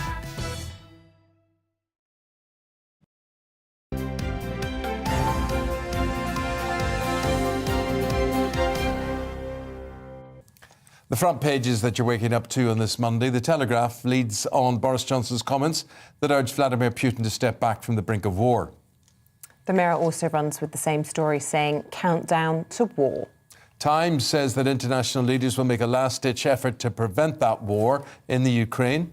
The Guardian runs with radical action as they say help is needed to urgently tackle the overwhelming ethnic health inequalities in the NHS. Here to discuss those headlines and everything else in the papers, we welcome Tonya Buxton and James Bloodworth. Very good to see you both. James, starting with you. Front page of the Metro, and it says, West can't Vladdy scare Putin. And this was the Russian ambassador to Sweden, I think it was, with what he thought about sanctions. Yeah, so the Russians are ridiculing the threat of economic sanctions if Russia invades Ukraine. So one of his officials has said, excuse my language, and I won't repeat it, but we don't give a damn about all of their sanctions. I think this is bluster because the sanctions have been imposed on Russia since 2014, since it invaded Crimea, and sanctions have actually damaged the Russian economy quite significantly. So I think the Atlantic Council put out a report fairly recently that showed that economic growth in Russia is 2.5 to 3% a year less than it would have been without the sanctions. And there's no likelihood of significant growth in Russia's economy until the sanctions are lifted. So I think it does have an effect on Russia. I don't know whether it's enough to stop the invasion, but it's certainly something. It's certainly a way to punish Russia should it invade Ukraine. It's really interesting. You talk about the impact on the Russian economy. The reality is that it would have an impact on ordinary Russians, but those with the huge treasure troves. They've been stockpiling ahead of this. In some of the papers I was reading that Putin has built a war chest in the expectation of sanctions, because the West was so slow after the invasion of Crimea to impose sanctions that they've really changed their strategy this time. So perhaps it will just be the ordinary Russians that feel it. Yeah, I mean that's the depressing side of this. In that we can sanction Russia, but ordinary Russians feel it. But Putin and his cronies tend not to. But I mean, on the other side of that it does breed discontent in Russia, which has shaken Putin's regime in recent years. Okay. Education in the Telegraph, page 10, Tonya, and this is about university students falling further behind. More lecturers are threatening to go on strike. It's unbelievable. So we've got, 52% of university students feel that they are way behind where they should be now. And so much of that is to do with online learning. 58% of students do not like online learning. I mean, we pay all that money to send our children to university, or they get into so much debt, and yet they're sitting in their rooms. They're not getting the university experience, not getting any of that. And then on top of that, we've got 50,000 university lecturers leaving, walking out. 68 universities are taking part, and they're doing it because they said that it's terrible pay and working conditions and their pensions. Don't these people care about the students? Don't they care about what our kids have gone through for the past 2 years? But you don't care about the lecturers, do you, and their conditions? I've looked at their conditions. It's still not that bad. Considering the hours they work and what they get, it's not bad. Not bad at all. So I'm pretty upset about this. And if I reckon you've upset a few lecturers now as well. So be it. So be it. I just do think that they need to kind of just, suck up a little bit, like we've all had to suck up over the past 2 years, and put students first. I think a lot of people will probably think twice about sending their kids or kids wanting to go. We talked about National Apprenticeship Week last week, didn't we? And wonder if perhaps there is a mood change given the poor quality of teaching that people have experienced, not just in the pandemic, but going forward, as you say. Perhaps it's, the time of university might have passed? Yeah, I mean, I think I went to university and it benefited me a lot, so I would be reluctant to tell people just not to go to university. But I think sometimes you can be missold the university experience. So the idea that you'll automatically make a lot more money and work having gone to university, when I think nowadays skills are much more in demand. So it can be better to learn a skill than to go to university and learn a subject where it's going to be very hard to get a job afterwards. Sticking with education, and I suppose this is sort of young people focused, James, that you've picked up on in The Guardian, and all this talk, again, we talked about this a lot last week with this harms bill going through government at the moment, trying to protect youngsters from accessing porn. This is a piece about Face ID and the implications, the wider implications that could have. Yeah, I mean, the internet's kind of been a wild west for a long time, and governments are kind of catching up and now trying to regulate things, in this case pornography, stop children viewing pornography, which I think is something we can all kind of agree on. But it's like, how is the best way to do that? And one of the issues has been that pornography doesn't just appear on pornography websites, it also appears on social media sites, on things like Reddit, and therefore people are worried that if you have to have certain forms of ID to prove your age on, to access pornography, you're now going to have these complex digital ID systems for all kinds of social media platforms, and then that privacy issues come into that, because how do you verify people's ID, and you've got like Face ID, and it gets kind of complicated, and there are also then criminals find new ways to steal people's ID. So it sounds very simple. We need to stop children accessing pornography, but it's actually quite a fraught and complicated issue. Do you think that there is a strong enough appetite to tackle this problem? Or, I don't know, I'm cynical about it. I feel like a lot of the consumers of porn are the ones who are deciding how and it should be regulated, and I think a lot of people, perhaps largely men, aren't that worried about the impact that it has on the younger generation. I think Isabel, for porn, you're not going to stop them seeing it because they can get it on their phone at any time. I think where it should start is education at schools. teaching children that they will see things that they can't unsee and make them be more responsible for not going out and seeking But we all remember our sex education at school and how we sort of laughed at our teachers and we sniggered, oh, right. That's not going to cut through to young people. They say, don't watch porn. No 14-year-old boy's going to listen to that. I don't think it's a way to say don't watch porn. I think they have these PHSE conversations now in schools, and the conversation would be just be careful of what you see because it can psychologically affect you later in life. And I think having that type of conversation might help, because the thing is, I just don't think you're going to stop these kids seeing these things because it's everywhere. But you might stop, I think James's point may be as well, the general audience which these sites rely on, it may make a lot of people think, oh, I'll not be watching that because my details are there, and you know that might end up somewhere that I don't want it. And these sites, I suppose, they're there to make money, aren't they? Exactly, it's bad for business. Yeah, I think it's an extra hoop for people to jump through to view that stuff. And I also do think we do need to do something about the things that young children are being exposed to online, because I mean, as someone who's 39 now, when I was younger, it was kind of pre-internet, and there'd be kind of the mucky magazines on the top shelf. But then the things kids are able to see on the internet now it's 100 times more than that. I think it can have an effect on them in how they view kind of sexuality and things in later life, and it's not necessarily healthy. Yeah. Understatement. Here's a very, very interesting story now in Wales, where they are thinking of trimming the working week from 5 days to 4 days. Yes, and this is an experiment. Wales isn't the first place to try this, so New Zealand have tried a similar experiment. There's been another one in Sweden, and it's quite counterintuitive because when people hear, cutting the working week to 4 days, they think, invariably less work will be done. But with these experiments, they found that there were actually productivity gains of 10%, 20%, and so they're looking at it in Wales now.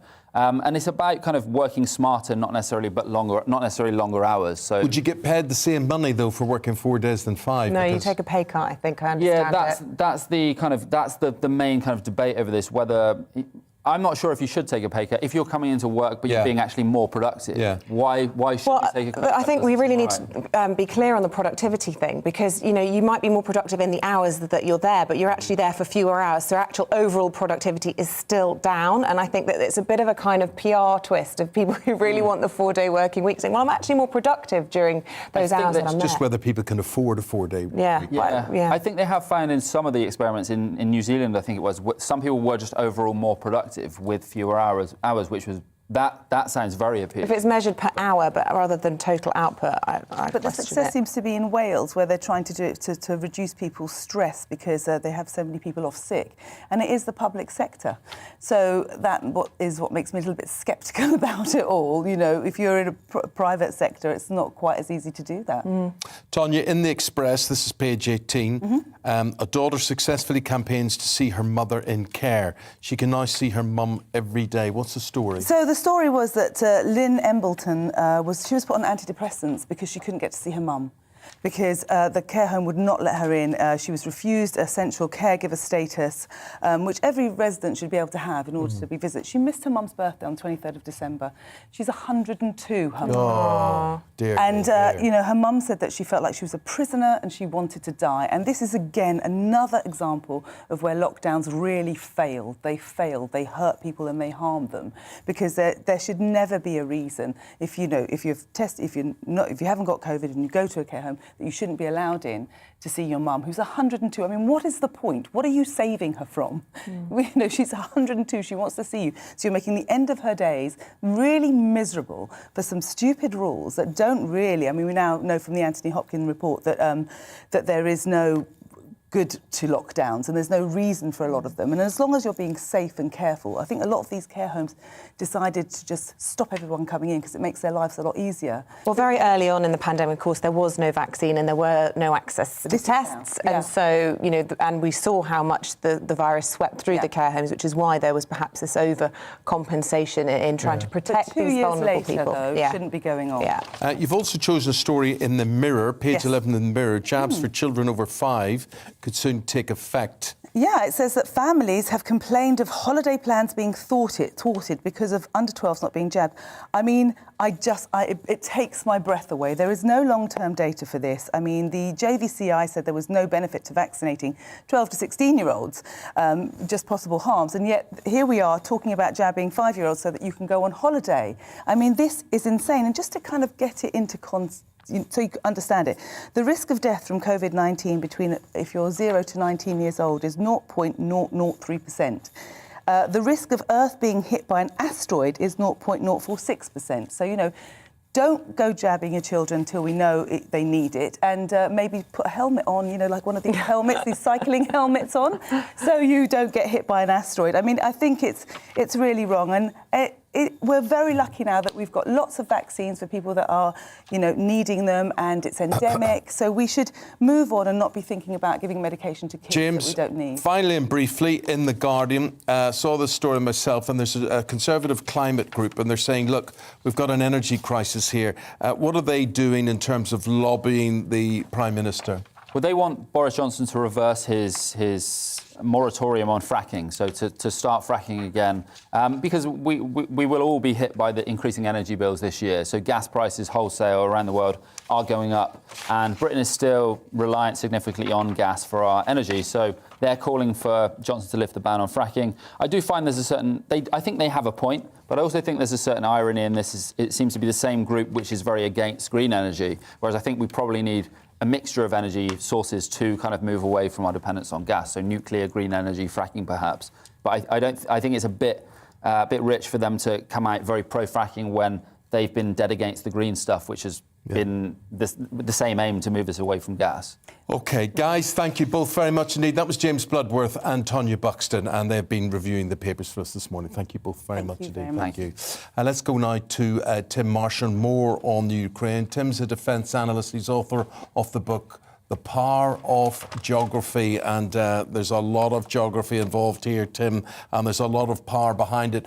Fascinating talking to you, Tim. Love to hear your perspective on the Ukraine situation and where you think it's going as we begin. It seems a countdown to Wednesday, where US analysts are saying that would be the perfect day or the perfect time when all the Russian forces will be in place. I think they will be in place by then. I mean, we could talk about where they are geographically, including the Black Sea. There's landing ships that could land about 60 tanks and at least 3,000 troops, etc., etc. As for, you know, what Wednesday? Oh, about 5:10. I'm not so sure. I think there's going to be a flurry of diplomatic activity this week, including from the Ukrainians, because we haven't actually seen their diplomats going into bat. So have they got anything they can offer? For example, could they state explicitly in a meeting with, say, Sergei Lavrov, the Russian foreign minister, we categorically promise we will not join or even apply to join NATO for the next X decades? Could be enough. Who knows? So what I'm saying is this idea that, you know, it is definite and it'll be Wednesday, I don't think is necessarily true. What I do think is true, though, is there's only one person that knows, and it's not me, it's Putin. Tim, if you'd be good enough, can you stay where you are? We want to bring in the Ukrainian ambassador to the UK, Vadim Prystaiko, and we'll come back to you for some analysis straight after. And I want to welcome to the programme Vadim. Very warm welcome. Thank you for coming in. You only have to take a look at the newspapers this morning to see how concerned we are here in the West on the situation. Are you worried that we are fanning the flames to this? Are we making things worse for the Ukraine at the moment, or are our efforts welcomed? And you mean you as the UK, or a couple of yous like United States, Canada, Poland, some Baltic nations? You're not flaring, you're the last line of defense. We have our part to do, we're doing our part. We're also in negotiations, not very much in your papers, but we're doing our part as well. But apart from you, I don't even know who will stand with us. Yeah, Mr. Ambassador, everybody on our show and lots of shows have their say about your country, and we were getting analysis there from Tim Marshall, who we'll return to as well.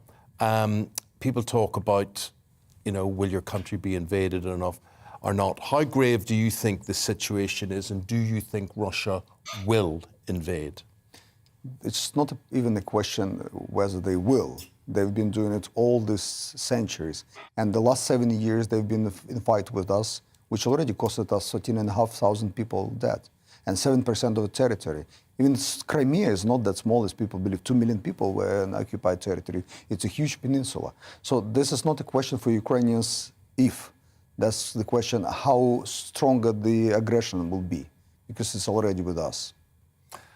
Can you hold off any aggression without the power of the West, and how important has Britain's support been to you?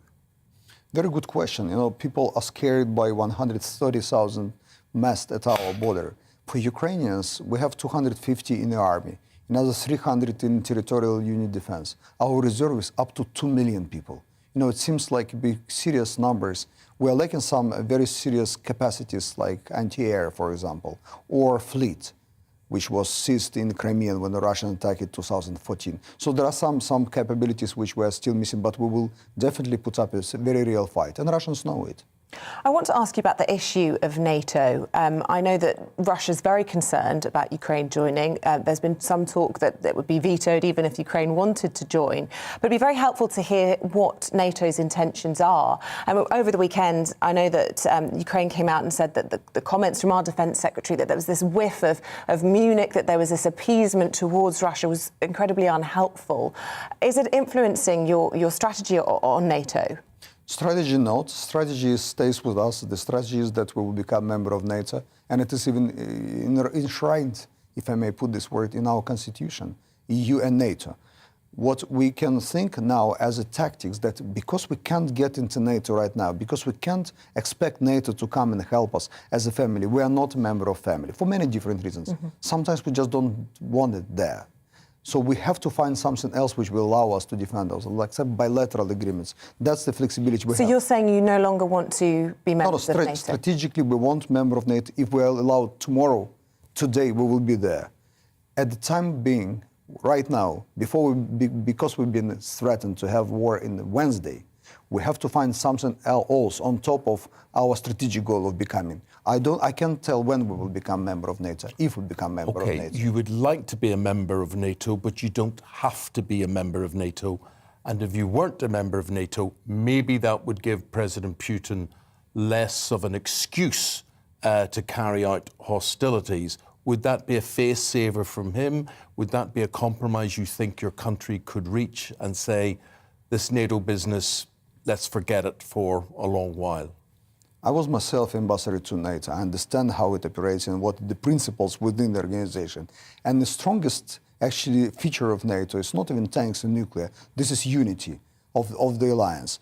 Lavrov was complaining that they sent 37 letters to ministers of foreign affairs, but they received one signed by NATO Secretary General. I understand what frustrates him, but that's exactly how small nations like mine can withstand the pressure of big predator like Russia.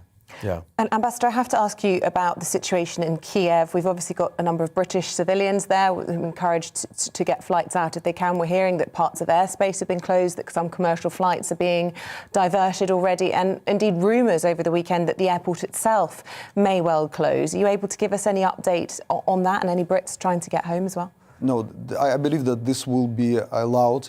Airport is not closed, the airspace is not closed. Although we are taking care of people in our airspace, remember what happened to MH17 when the airplane was shot down on our territory by rebels supported by Russia. But still, we believe that we have this responsibility to protect anybody flying over our air. There's not much, but KLM, for example, announced that they will shut down the flights, and some other. I just don't want to create more panic. But airports are open, and people can get back home when they are. But Your Excellency, it's quite poignant listening to you saying that, because people can get back home. You're stationed here in London, and I'm sure you've got a family circle that is still in the Ukraine, and we talk about the possibility of war on Wednesday, possibility. That must be very difficult for you being separate or apart from family. It's totally bizarre, this feeling that you are so far from your home. I have my mom. She's in Kiev. My family, my brother with his family, with kids and everything. What I can tell them that we are trying our best to avoid this war. And even talking to you, that's something we are trying to bring to your public, to your political leader. Guys, we might be under full-scale attack. It's not just new war, full-scale attack, which will bring enormous deaths to both sides. Can we still do something? OK, look, we've only got about 30 seconds left on the programme, but I just wanted to know if you had a message for the Russians, for Vladimir Putin, succinctly, what would it be? That's why we are not backing up.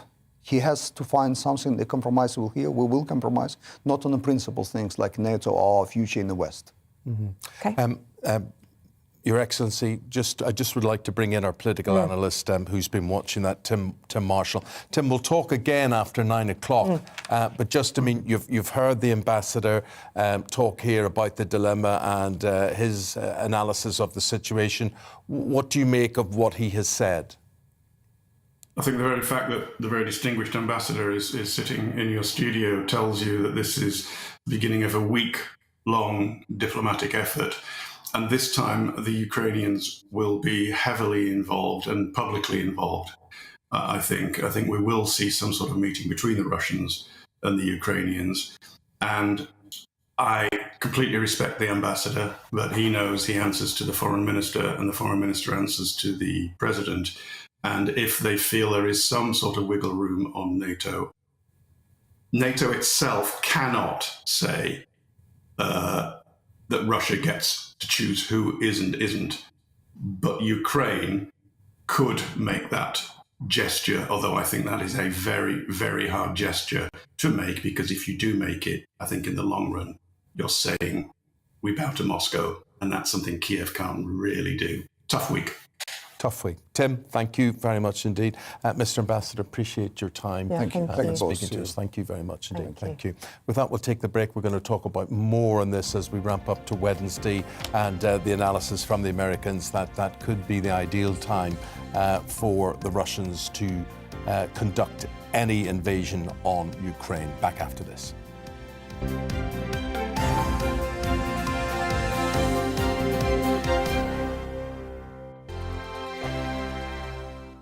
GB News is the UK's home of discussion and debate from all perspectives. To stay up to date on the latest stories, make sure that you subscribe to the GB News channel right here on YouTube. You can watch us live 24/7 across the whole world. You can also check out exclusive content and catch up on previous episodes of your favourite shows. Every day, we ask the questions that you'd ask, so why not add your voice to the conversation in the comments section? Don't forget to subscribe. We are GB News, Britain's news channel. Every night at 11 on GB News, we bring you the next day's stories the day before. It's basically like time travel. If it's a big story, we'll cover it, guaranteed. But we'll also have some fun along the way. Big opinions, big laughs. Sometimes big hair. This is Headliners, the paper review show that won't send you to sleep like the others will. 11 p.m, 7 nights a week. Join us.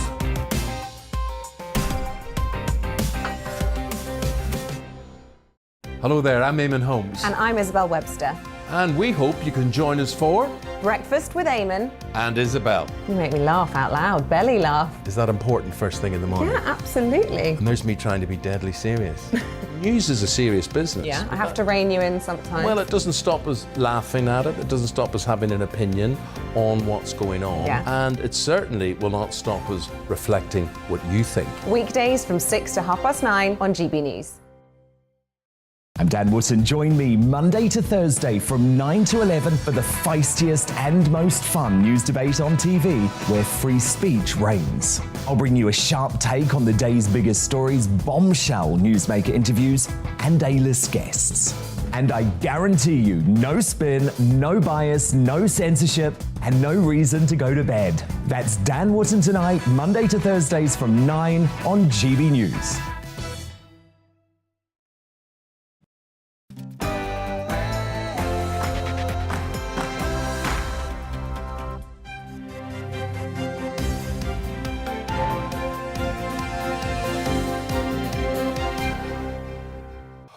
"48 hours to stop the war. Boris Johnson to join last-ditch efforts to bring Vladimir Putin back from the brink of invasion in Ukraine." Good morning. It is just about to turn 9 o'clock. You're watching and listening to Breakfast on GB News with Eamonn and Isabel. Top stories this morning. US intelligence suggests Russia's considering an attack on Ukraine on Wednesday. Meanwhile, Downing Street believes there's still a window of opportunity for de-escalation. We speak to the Armed Forces Minister in the next half hour. Good news if you work in hospitality, some wages have increased by a massive 12% due to the demand for workers. Hannah Hope's here to talk us through today's showbiz stories, including that halftime show at the Super Bowl and also the latest on the Wagatha Christie saga. Please, we invite you to join in, send videos to us via Twitter at GBNews. You can email gbviews at GBNews as well. Or you can tweet us at GBNews.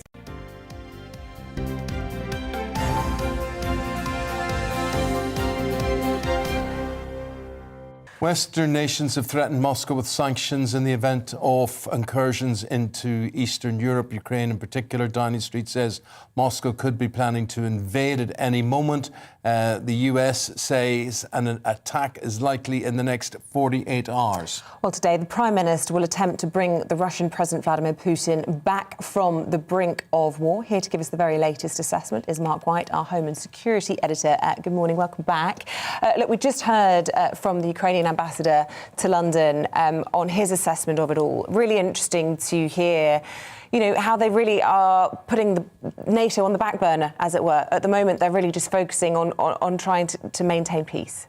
Yes, they are. I mean, it's vital for them, obviously. They don't want the worst assessments of NATO to come true. We don't know what the intelligence picture is that the US and the British and other NATO allies are picking up, but they seem to be of the mind that Vladimir Putin has been assembling forces. They will, within the next 48 hours, have those forces in the most optimum position to be able to launch an offensive, if that is indeed what Vladimir Putin is minded to do, that they've been moving slowly but surely up to the border, not just, of course, the ground personnel, but also naval assets that have been moving into the ports around Crimea, and the Air Force as well, the Russian Air Force. But Mark, the legitimacy of such an invasion is what? Is it just that Ukraine wants to be a member of NATO? Primarily, yes. There is real concern about the way in which the tilt of the Ukrainian government has been towards the West and NATO in recent years. That is of great concern to Russia. There is a very special relationship, of course, between the Ukraine and Russia. So many people in that country are Russian or Ukrainian. They've intermarried. A huge number of Russian speakers in Ukraine. I guess you could say it's a bit like Scotland and England in that sense, if you want a crude analogy. So they have a very special relationship with Ukraine. The last thing they want to see is that country become a member of NATO, and as they see it, become a military rival. Because although Western governments quickly tell us that NATO is only a defensive alliance, well, that's fine. It's a defensive alliance if you're on the NATO side. If you're on the other side, you don't quite see it as a defensive alliance. From the perspective of Putin, I mean, there's been much discussion throughout the course of this programme this morning about what he stands to lose if he does invade, you know, not only international reputation, but these sanctions as well. But we were talking about the links, the cultural links you described between Russia and Ukraine, and what has happened and what we've seen, and a lot of people saying, we've been talking about this and been warning about this possible invasion for months, is that this huge swathe now of Ukrainians with those links to Russia actually now loathe Putin and the Russians, and he's actually done a lot of harm to those relations, hasn't he? Yeah, and obviously there is a calculus there for Vladimir Putin as to what is to gain and what is to lose by some kind of invasion on Ukraine. But at the end of the day, let's not forget that he's done it before. You know, he annexed Crimea. Yeah. There is a low-level insurgency that has been going on since 2014 in Donbass, in eastern Ukraine, with Russian separatists there. Now, he would like to see those areas have more autonomy and to be properly recognised for for many people in those areas, determination to actually come under the Russian sphere of influence. And don't forget, he's also gone into Georgia, Chechnya in the past. There have been multiple attacks that have been launched on various dissidents around the world. They make this calculus all the time, and we might think this is an unacceptable risk to take. Vladimir Putin and the Russian... Is well used to it. Yeah, the Russian regime, absolutely. Or maybe Mark, less. Everybody's having to say, oh, they're travelling from France, they're travelling from Munich, they're travelling from London, all, to Moscow to sit down with Putin and his foreign minister and whatever. Is anybody travelling, I wanted to ask the ambassador this, but we ran out of time, but is there negotiation going on between Ukraine and Russia, or are they just like as if they don't exist, they don't have a say in any of this? Well, interestingly, Ukraine has asked for urgent talks with Russia that they want to take place in the next 48 hours. They say that their repeated overtures to Russia have fallen on deaf ears so far. So they are trying to reach out and to talk one-on-one with Russia. But the diplomacy, I mean, it's pretty much all one way at the moment, as you say, in terms of Western governments reaching out to Russia. And of course, that suits Vladimir Putin as well, because he is, his importance in the eyes of the world goes right up there when he sits at his big old table and puts the French president right down the other end. You know, he's seen as a statesman that everyone wants to be with and reaching out to. Except Joe Biden. Except Joe Biden. Video links and whatever. And it wouldn't be a good look, would it? Biden going along to kiss Putin's feet, really, would it? Well, I'm not sure what his calculation is, Joe Biden, for not going terribly long distance, of course, to go all the way to Russia.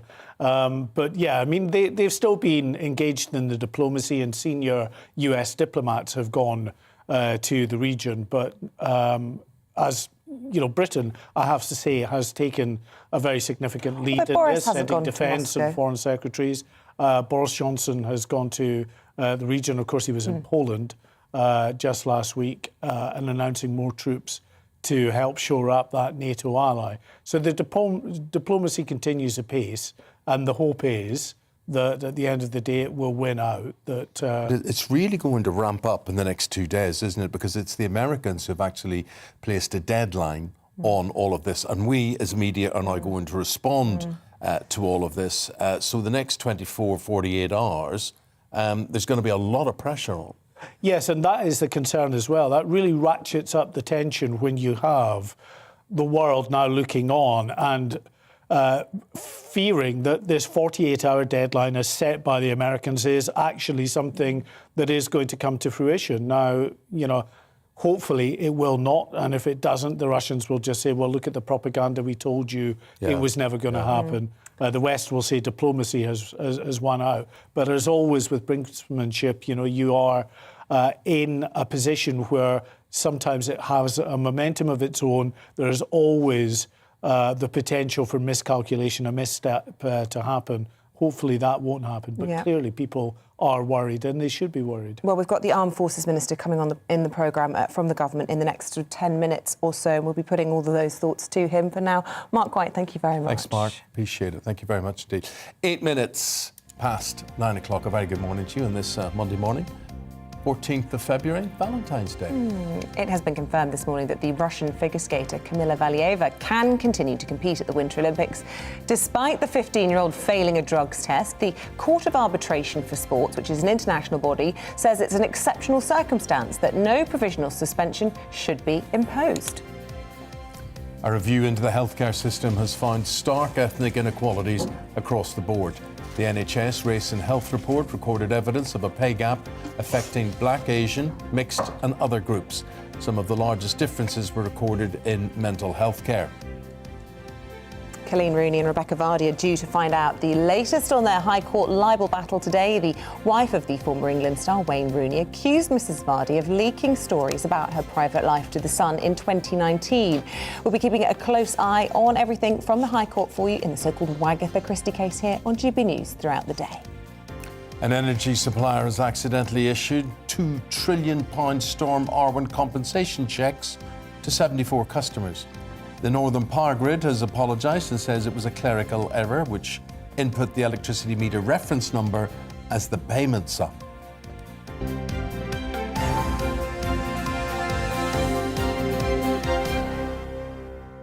let's dip into the world of entertainment and showbiz. And for that, we're going to start with the Super Bowl last night. Assistant showbiz editor of The Sun on Sunday, Hannah Hope, is here with us because often, Hannah, this is as much about the entertainment around the football match as the game itself. Indeed, and last night's show was one of the most exciting in recent years.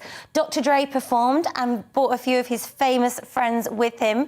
We had Snoop Dogg, Eminem, we had Kendrick Lamar, and Mary J. Blige, to name a few. And all of these stars actually had a combined age of 286. I was going to say, they're all sort of my generation of, like, it's all a bit retro. Yeah, exactly. And it actually, loads of people were like loving it on Twitter and everyone was really enjoying it. But I think it's because these are stars of the 90s and the noughties and songs that everyone knows. And certainly it brought a lot of famous faces into the audience as well. Prince Harry was there with Princess Eugenie.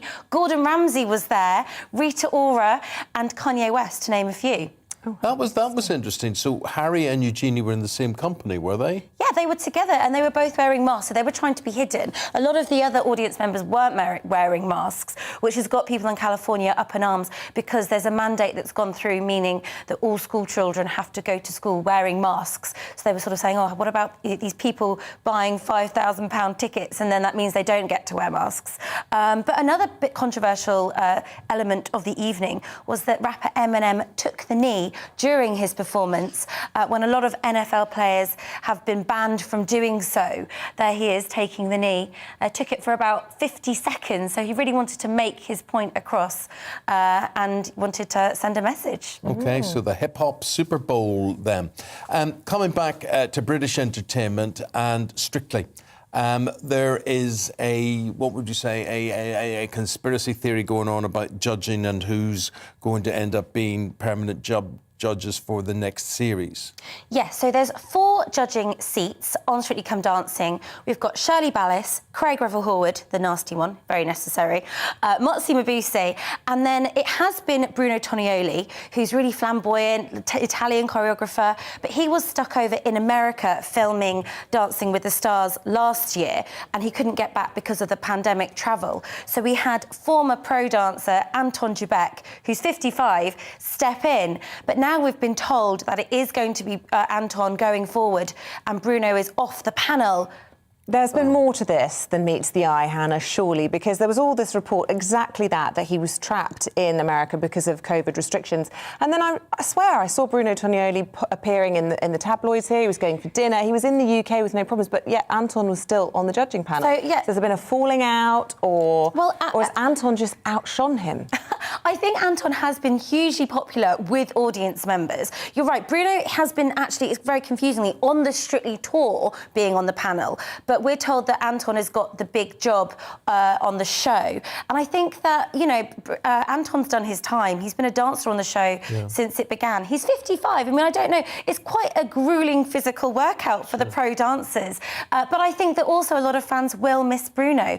I interviewed Bruno last summer, actually, and yeah, he seemed a little bit miffed. Yeah, this is the thing. I think there's more to it. You're a big friend of Anton's, aren't you? Well, everybody's a big fan of Anton's. That's Bruno's problem, that Anton is just so popular. I don't know anybody that doesn't like him, doesn't love him, isn't charmed by him when they meet him. Most of all, my wife.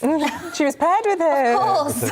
Poor Anton. But she's bewitched by him, it has to be said. But he's an awfully nice man and very charismatic. So I just think, you know, Bruno, if you're going to go on holiday, you're going to get somebody to replace you. Make sure it's not somebody that's more popular. Oh, yes. Yeah, exactly. And, you know... Isabel's off on Thursday. It's a bit of a dig. I'm taking one day off.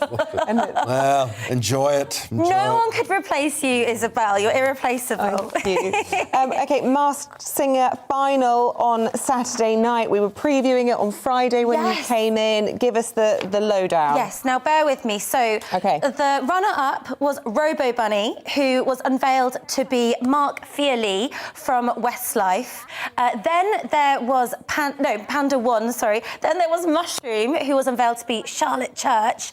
And Panda was unveiled to be Natalie Imbruglia. Who was the winner? And she was the winner, absolutely. And she was a huge singer in the 90s and noughties. Her famous hit Torn was one of my favourites. Mine too. And we're hoping that this is going to reboot her career. I have heard that she's been back in the recording studio. So I'm sure that now that she's in everyone's minds, you know, the popularity will come back. But there has been talk accusations of a fix. Of fixes. Why would that be? So, unlike lots of reality kind of talent shows, this is an audience-voted winner. So it's actually filmed in the summer. So it's filmed 6 months ago.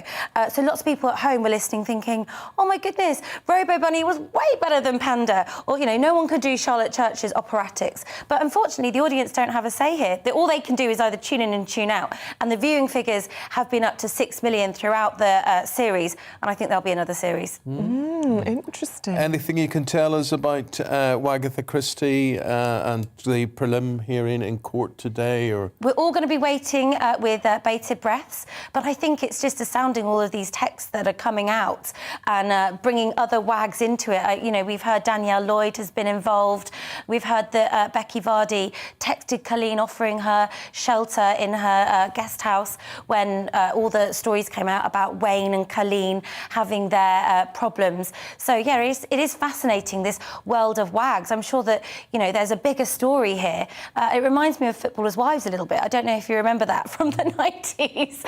So I think it'll be interesting. In fact, Ronnie Wood's wife, Sally, is writing a stage version of Footballers' Wives currently to come out in the West End. So I'm sure she's watching this case very closely and getting lots of ideas. That'll be the best publicity she'll ever get, won't it? Incredible. There's a big Wayne Rooney documentary on Amazon Prime. As well, which is well worth a look. So that's all makes it all very, very. That's not what you said to me. I said it was slow. I say it was slow, but it's very interesting. It gives you an insight into Wayne Rooney himself and how vulnerable he is and how much demons he has going on in his head and things like that, and how he was a slave to alcohol, like so many footballers as well. Actually, I've got to give you guys a TV recommendation. I know I'm not a TV reviewer for you guys, but you could be. I could be. I watched an amazing docudrama on Netflix yesterday called Inventing Anna, about this fake German heiress, Anna Sorokin, or Anna Delvey, whoever, you know, depending on what she told you. And it was one of these binge-worthy series where you're watching it thinking, I can't believe this actually happened. This German student came to New York, infiltrated high society and convinced huge banks and Wall Street to lend her hundreds of thousands of pounds. It's astonishing. I watched The Tinder Swindler on Saturday night, and I think it's in the same ilk, and these two Netflix hits have been capturing people's imaginations. Sad old world, isn't it? I know. And I watched The Breakfast Show, which was about backstabbing in the breakfast TV industry. Never happened. And who sleeps with who and all that goes on, but not like real life at all, of course. Hannah, thank you very much. Thank you, Hannah. Indeed. Happy Valentine's Day. So it is Valentine's Day. It is. And we thought about the number of people waking up this morning who might have been forgotten, right? Or indeed may have forgotten to get a card or a present for their loved one. Yeah, well, one such hopeless person was Will Hollis. He forgot to get his girlfriend anything, the poor thing, this Valentine's Day. If you're watching, we've tried to rectify this for you, Mrs. Hollis-to-be, maybe one day. Will, what have you managed to find? Do you know what? I'm quite surprised at how few shops are open, you know, between 8 o'clock and 9 o'clock, 8 o'clock when you first sent me this challenge. But I did get quite lucky, and I managed to find a big old bunch of roses. There's 12 in there. What I think it's some sort of Valentine's Day convention that it has to be 12 red roses. It wasn't too pricey either, just at a local supermarket. I'm really surprised that none of the card shops on Valentine's Day are open at 8 o'clock. And I was thinking, what if you start work at 9 o'clock and you'd forgotten and you have got a table booked for 5:30 after you finish at 5 o'clock? You're probably not going to have much time. You'd think that Valentine's Day would be the ideal day to open early for these big chain card shops. However, in the supermarket, they did have a card. The problem is, I was in such a rush that I picked up the one for a wife. I don't know if you can see that. It says Happy Valentine's Day, wife. So I'm gonna have to cross that out. No, she'll like that. Or I could just leave. Don't cross it out. It shows ambition. Exactly. She'll love it. There's actually a poem in here if we've got 30 seconds to read it. Absolutely, go for it. So, all right. You've filled my heart with happiness like I've never known before. You really are amazing, and I couldn't love you more. So that was 30 seconds, but still is. It's very nice. But last but not least, I did manage to find this at a newsagent. You said take her to a Notts County or a Nottingham Forest football game, Eamonn. Yes, I did. I thought I'd get a Nottingham Forest novelty mug. So I don't think she likes football at all. But well done, well done. That's not a good thing. Thank you, Will. Thank you very much indeed. How did you know it's not a good thing? Well, maybe she's into it, but... Yes. What woman wouldn't be chuffed to share in... Hannah, what woman would want a mug from their husband's football club? Oh, not me. Not me. Yeah, we've got enough Tottenham chat in our house at the moment.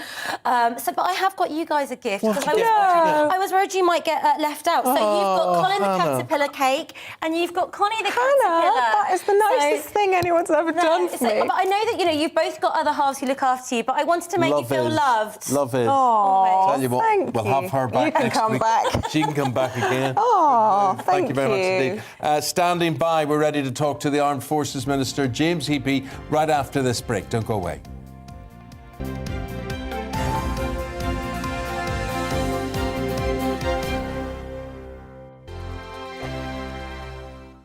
GB News is the UK's home of discussion and debate. From all perspectives. To stay up to date on the latest stories, make sure that you subscribe to the GB News channel. Right here on YouTube. You can watch us live 24/7 across the whole world. You can also check out exclusive content and catch up on previous episodes of your favourite shows. Every day, we ask the questions that you'd ask, so why not add your voice to the conversation in the comments section? Don't forget to subscribe. We are GB News, Britain's news channel.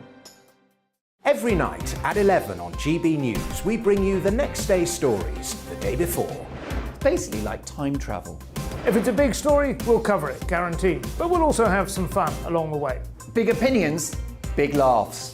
Sometimes big hair. This is Headliners, the paper review show that won't send you to sleep like the others will. 11 p.m, 7 nights a week. Join us.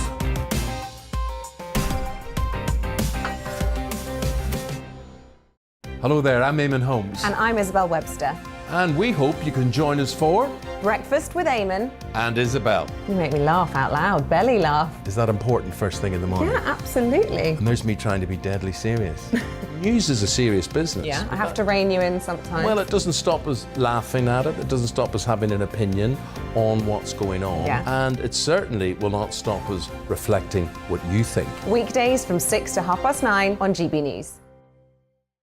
I'm Dan Wootton. Join me Monday to Thursday from 9 to 11 for the feistiest and most fun news debate on TV, where free speech reigns. I'll bring you a sharp take on the day's biggest stories, bombshell newsmaker interviews, and A-list guests.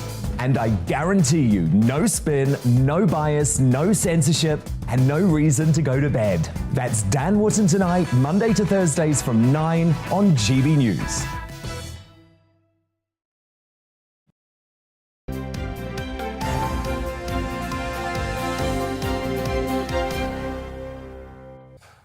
So we've been looking at what impact there could be if from Britain, if Ukraine is invaded. Well, joining us now is the Armed Forces Minister, James Heappey. A very warm welcome to the programme. Thank you for joining us. Look, most of the papers this morning leading with headlines like this. Prime Minister urges Russia to step back from the brink. We're told 48 hours to prevent Europe from going to war. What is on the Prime Minister's agenda and indeed the government's agenda this week to try and broaden that Western alliance and persuade Russia to step back? Well, exactly that. I mean, I think that there are two concurrent jobs of work underway diplomatically. The first is in achieving the conversation with Russia and supporting Ukraine and having a conversation with Russia that hopes to find a diplomatic solution to the crisis we're in. And the second job of work is getting around Western allies to make sure that the international resolve is there so that if the worst does happen, that the package of economic sanctions that are imposed on Russia thereafter are as severe as they can possibly be. Minister, do you concur with US intelligence, as in, Wednesday would be a perfect day for a Russian invasion? Look, it's difficult because I suspect that you know, and your viewers will know, that I read and see lots of intelligence, and so probably inappropriate for me to comment, even though it appears that some intelligence has been declassified and briefed publicly. What I will say is that on open source, you can see it on Twitter and TikTok all the time, there is footage of heavy Russian machinery, armaments being moved to the Ukrainian border. There's open source satellite imagery of large formations, over 130,000 troops on the border, plus troops on amphibious shipping in the Black Sea, plus a very large combat air force, and all of the key enablers that would be needed. So exactly what day this may or may not happen is immaterial. What matters is that the conditions are now set whereby an attack could be launched with no notice, and that's why the travel advice has changed. And if you may, Eamonn, I just use the opportunity to say again that if you are a British citizen in Ukraine, you should leave immediately. There may be no opportunity to give you any further warning. This is a bad situation for British citizens also just living here in the UK, watching the situation unfolding. If invasion happens, presumably there will be consequences in terms of energy supply. Whether or not that directly affects us, it will indirectly affect us. And if we need to step up and defend Ukraine, will our defence spending increase in a time when we're already facing threats on budgets? 45 seconds, Minister, just for you to give that answer. 45 seconds to a grand strategic answer on energy security and Euro-Atlantic security. I think, look, we are better protected against some of the shocks that might come to Europe's energy supply because of where we get our gas. But clearly, this has consequences to the UK economy, and we need to be prepared for that. And secondly, I think we need to be absolutely clear that Ukraine is not part of NATO. NATO should not, must not extend the umbrella of collective security to non-signatories to the treaty, because at a time of acute geopolitical crisis, blurring the lines around Article 5 could lead to the fracture of the alliance, and actually leads to uncertainty that could cause miscalculation and unnecessary escalation on the part of the Russians. So really important that people like me are very clear on that. I wish we had longer to discuss it, but there we go. Yeah. But you take a very good wind-up, Minister. Very, very impressive. Thank you very much indeed. Thank you. Thank you. Armed Forces Minister there, James Heappey, with that very clear message. We have to leave the programme there. I'm afraid we are out of time. Tom Harwood is up next with the briefing. But first, here's your Monday morning forecast. We're looking ahead to today's weather, and the UK is looking cloudy and breezy for many, with outbreaks of showery rain pushing south and eastwards. Let's take a look at the details. In the southwest, there'll be some showers around lunchtime. Some of those will be quite heavy, highs of around 9 Celsius, feeling chillier with a brisk wind. In the southeast, it should be drier. Across Kent and far southeast, there should still be some sunshine, but around London, it will be mostly cloudy. Plenty of showers across much of Wales as we head into the afternoon. Some breaks in the cloud, but largely cloudy and breezy. A scattering of showers are expected across the Midlands as well, though they should be mostly light here. And again, sunshine will be quite limited, with only a few breaks in the cloud. After a spell of more persistent rain this morning, things will be turning drier across the northeast come lunchtime. That being said, there will still be some showers to watch out for. It's going to be heavy and wintry showers continuing across northern Scotland today. A little further south, there should be fewer showers and a greater chance of seeing some sunshine, but it will be breezy here at times. It's also going to be showery across Northern Ireland, perhaps some more sunshine breaking through, meaning there will be more of a mix of sunshine and showers. So the showery and blustery weather will continue this afternoon before turning drier as we head into the evening. That is how your weather's shaping up for the rest of the day.